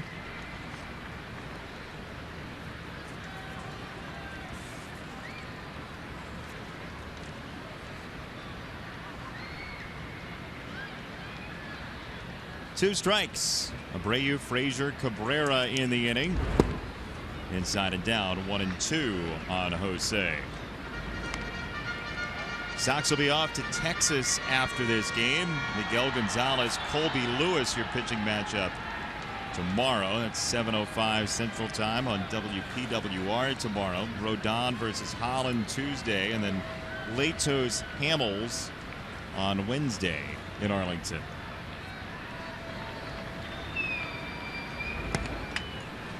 Well, funny you should mention the upcoming schedule, because TravelWisconsin.com is here to tell you that it is the aforementioned Ranger Series, and then the road trip continues to New York after an off day on Thursday, and it's the Yankees Friday, Saturday, and Sunday before an off day Monday, and right back here for an extended homestand. Looping line drive, second base, Polanco. And one out. That homestand will show the Royals, the Indians, with a doubleheader embedded there after America's favorite snow out on opening weekend at U.S. Cellular Field. And which team didn't I mention? It's Royals, Indians, Astros. The Houstons. The Houstons will be coming to town. In fact, they kick off the homestand with 3. Kansas City with 3. the Indians with 3, then it's on to Kansas City again. So a tough stretch against a struggling Kansas City team, but they're always very tough on our Sox. You see the Astros sent Evan Gattis to Corpus Christi yesterday? I did not. That is upheaval in Houston. They're trying to figure out exactly why it is that a team that was so promising last year is off so slowly this year. They've been another one of the surprises, only not in the way that they wanted to be. An 11-20 start for the Astros. They are leading today against Seattle 3-1. In the air, middle infield. Polanco.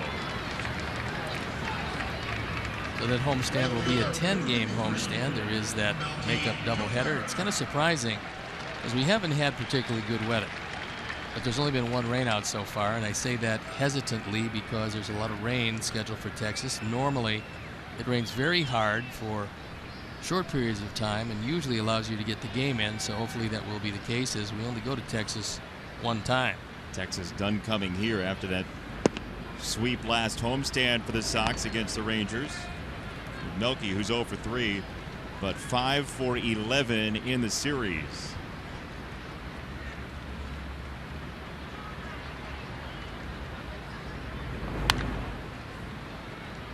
Ball and a strike. The Texas for 3 off day, then New York for 3 to face the Yankees, who are without A-Rod currently, without CC Sabathia as well. A lot of injuries piling up around baseball. We told you Kansas City lost Mike Moustakas, and for them that's a huge loss because not only on the offensive side where he's gotten better and better, but he's one of the best defensive third basemen around, and along with Hosmer, they give you 2 of the best combinations of guys that can do it offensively and defensively, and they just happen to be on the corners, and they both happen to be left-handed. Eric Hosmer a homer today in that Royals 5-4 loss at Cleveland. Cleveland is getting kind of frightening because they're starting to play good ball. They've got Michael Brantley back, and they also have superlative pitching, although Carlos Carrasco is going to be gone for maybe another month plus. That doesn't help them very much. Josh Tomlin got the win today. He is 5-0 with a 3.72.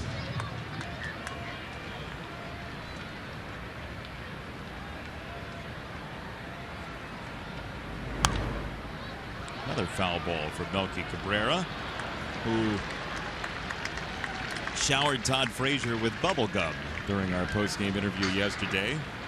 Melky has become the candy man. Yeah, he is a trickster. He is certainly disruptive of the post-game interview. The impish left fielder for the Sox. High and out, 2-2 on Cabrera. That one came in 97 from May. I truly believe if Melky hits home run here, he should be the pick to click.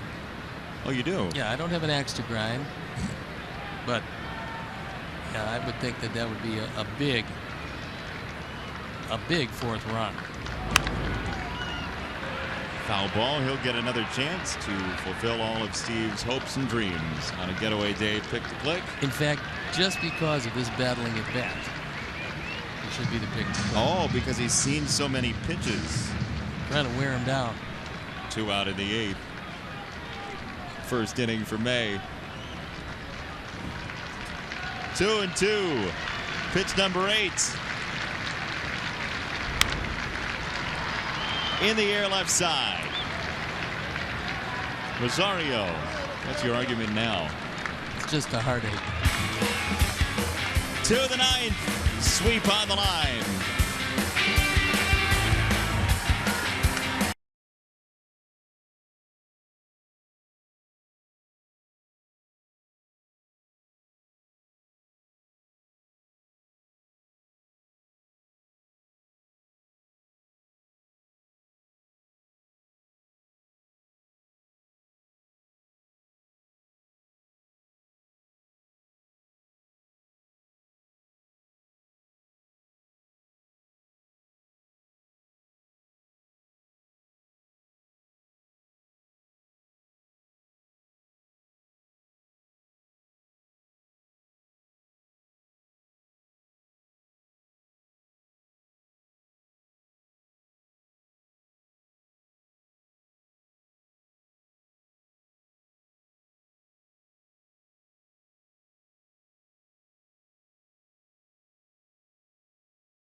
Day here at the Ball Yard. 3-1 your score. If you haven't talked to your mother yet today, give her a call. And if you don't have that ability, remember something wonderful about your mother today as David Robertson comes in for the Sox. Looking for save number 10. This is 13th outing. Spectacular .73 ERA, 15 strikeouts and 12 in the third. And closers especially will rust away long before they wear away. And Robbie has not been in there since the opening game of the homestand. That was on Tuesday night. So let's hope the control is right where it should be. First pitch hunting. Arce a long fly ball to the gap in right center. Austin Jackson with a quick close and a whale of a catch. The defense this series has been spectacular all the way around. Each and every one of these guys on the field right now, the 7 that have been behind the pitching staff, have done a spectacular job, and he goes a long way. He's shaded into left center field on the run with a great break and hauls it in a couple of steps in front of the National Car Rental. What a play by Austin Jackson. And the Twins have been tipping their caps a lot. David Robertson ecstatic with a 2-run lead to take hitter number 1 off the board. And make Joe Mauer not the tying run in this game to pinch hit. Mauer takes a strike. Off the bat, you didn't think you were going to catch that ball, off the bat, I thought it was a double. I didn't think it had a chance to get out. I thought it was a 2-base hit. Austin Jackson fortunately had other ideas. Beautiful play by Austin Jackson. Mauer takes low.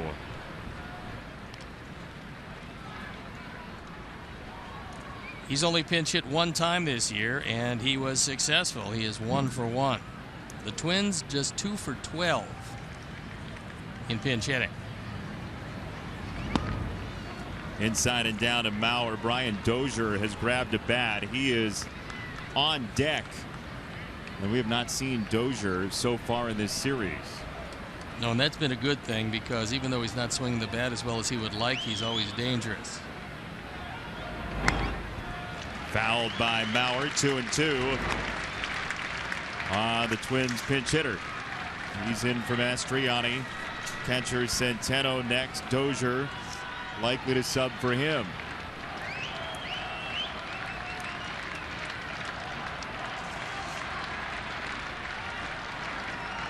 Sox going for a winning homestand.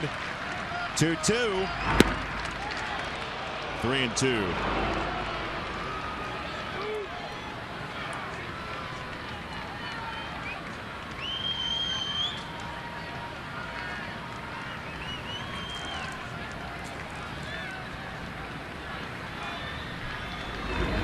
He got him inside and down. Strike 3. Just like we promised you earlier in the game, it's Miller time, brought to you by Miller Lite. And it's the run that put the Sox ahead, a lead they have not relinquished. Austin Jackson came up with a great defensive play to start this inning, drives in the go-ahead and potential winning run. But David Robertson can nail down 1 out against Brian Dozier. Pinch hitter Dozier, first at bat of the series. He watches strike 1. With 2 out. 220 hitter Dozier, who hurt himself in Houston. Thought he might start today. He was held out 1 more day. It's a ball and a strike.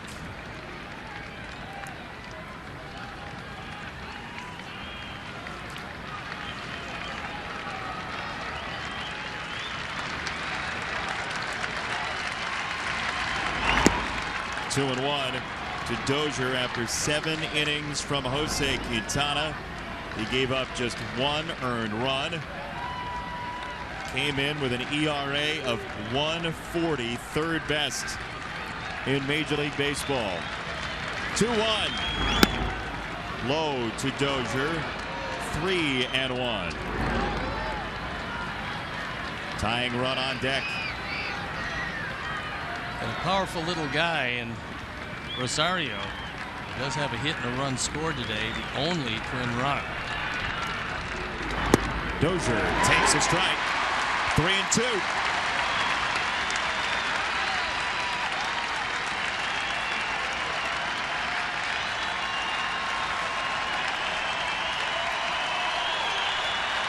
pitch. We'll do it one more time.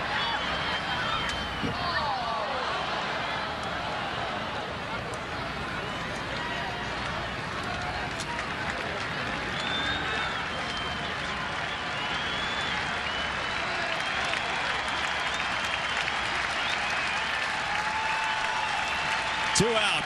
Dozier and Robertson. 3-2. Here it comes. Inside, ball 4. The inning continues.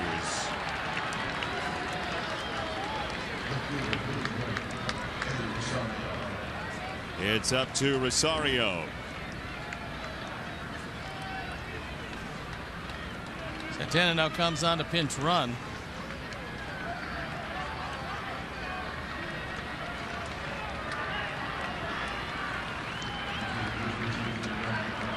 So Santana at first, Rosario the hitter. First major league season last year, he had 13 homers. He has 3 this season. He is susceptible to chasing pitches out of the zone. As he does there, 0-1. Well, he came into this one swinging at close to 50% of pitches out of the zone from right-hand pitchers, and that biting breaking ball down and in was well out of the zone. But David is on top. 0-1. Just missed. 1-1 on Rosario.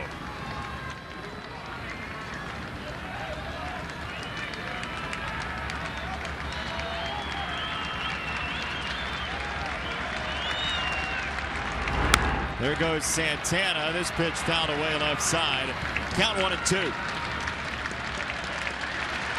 For Santana, a good play because Jose is not holding him at first base, and you might as well take the force out of the equation. If they're going to hand you a base, you might as well take it. Good breaking ball down and in, out of the zone, and if Diana can stop it, that'll be it. 1-2. Called strike 3. The Sox sweep the Twins. Final score 3-1.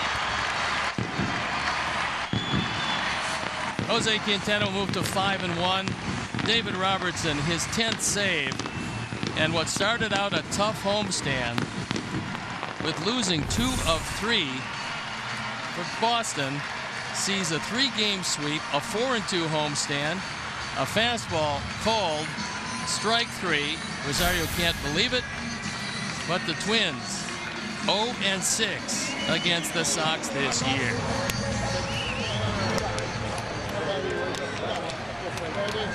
So what a series this was. Every aspect of the game, the Sox just outplayed him. And today, without a whole lot of offense, that pitching staff got it done. And right now, this team is 22-0 when taking the lead from the 7th inning on. It's the best in the major leagues, and today no exception. The best bullpen in the majors in terms of ERA, in terms of a number of things. But Quintana gets him there with 7 more innings, 15 innings this homestand, and he wins a pair of games. He was in trouble 3 of the first 4 innings. He had at least 2 on with only 1 out twice. He had 2 on with nobody out in the first inning. A base running blunder by Nunez actually got Quintana out of that first inning. That turned out to be one of the biggest plays of the game. Last 2 days, the Twins have had a chance at Sale and Quintana, and they both have handled it very well. Sox get the sweep, and downstairs, Sierra Santos is with Austin Jackson. Sierra? Austin, it seems like every day there is some highlight reel catch out in the outfield. How strong and how gritty is this defense right now? We've been doing a real great job out there of communicating. That's been the biggest thing with us. That's the key to making good catches that we've been making, being able to get to balls in the gap, just being able to talk to each other and move with each other and communicate. And how about your catch? Oh man, that was a long run, but like I said, communication with Adam there at the end was perfect. He's letting me know where the ball is at, and you just go all out for it. This is a second sweep of the Twins this season. It comes on Mother's Day, which is a nice touch. Outscoring the Twins also 20-7 this weekend. It's not just the defense, it's the offense as well. Absolutely. We've been putting together some good at-bats and getting those timely hits. Those can be tough to come by, especially when you got tough pitchers out there on the mound. They're working hard. But we've been having good at-bats and getting those timely hits like we need to. So how are you going to carry this momentum from this 3-game sweep on the road into Texas? Just keep playing like we're playing. I think we're playing at a real high level right now, and I think if we can continue to come out with that intensity, I think we'll be fine. Another highlight reel. Thanks, Austin. We'll send it back up to you guys in the booth.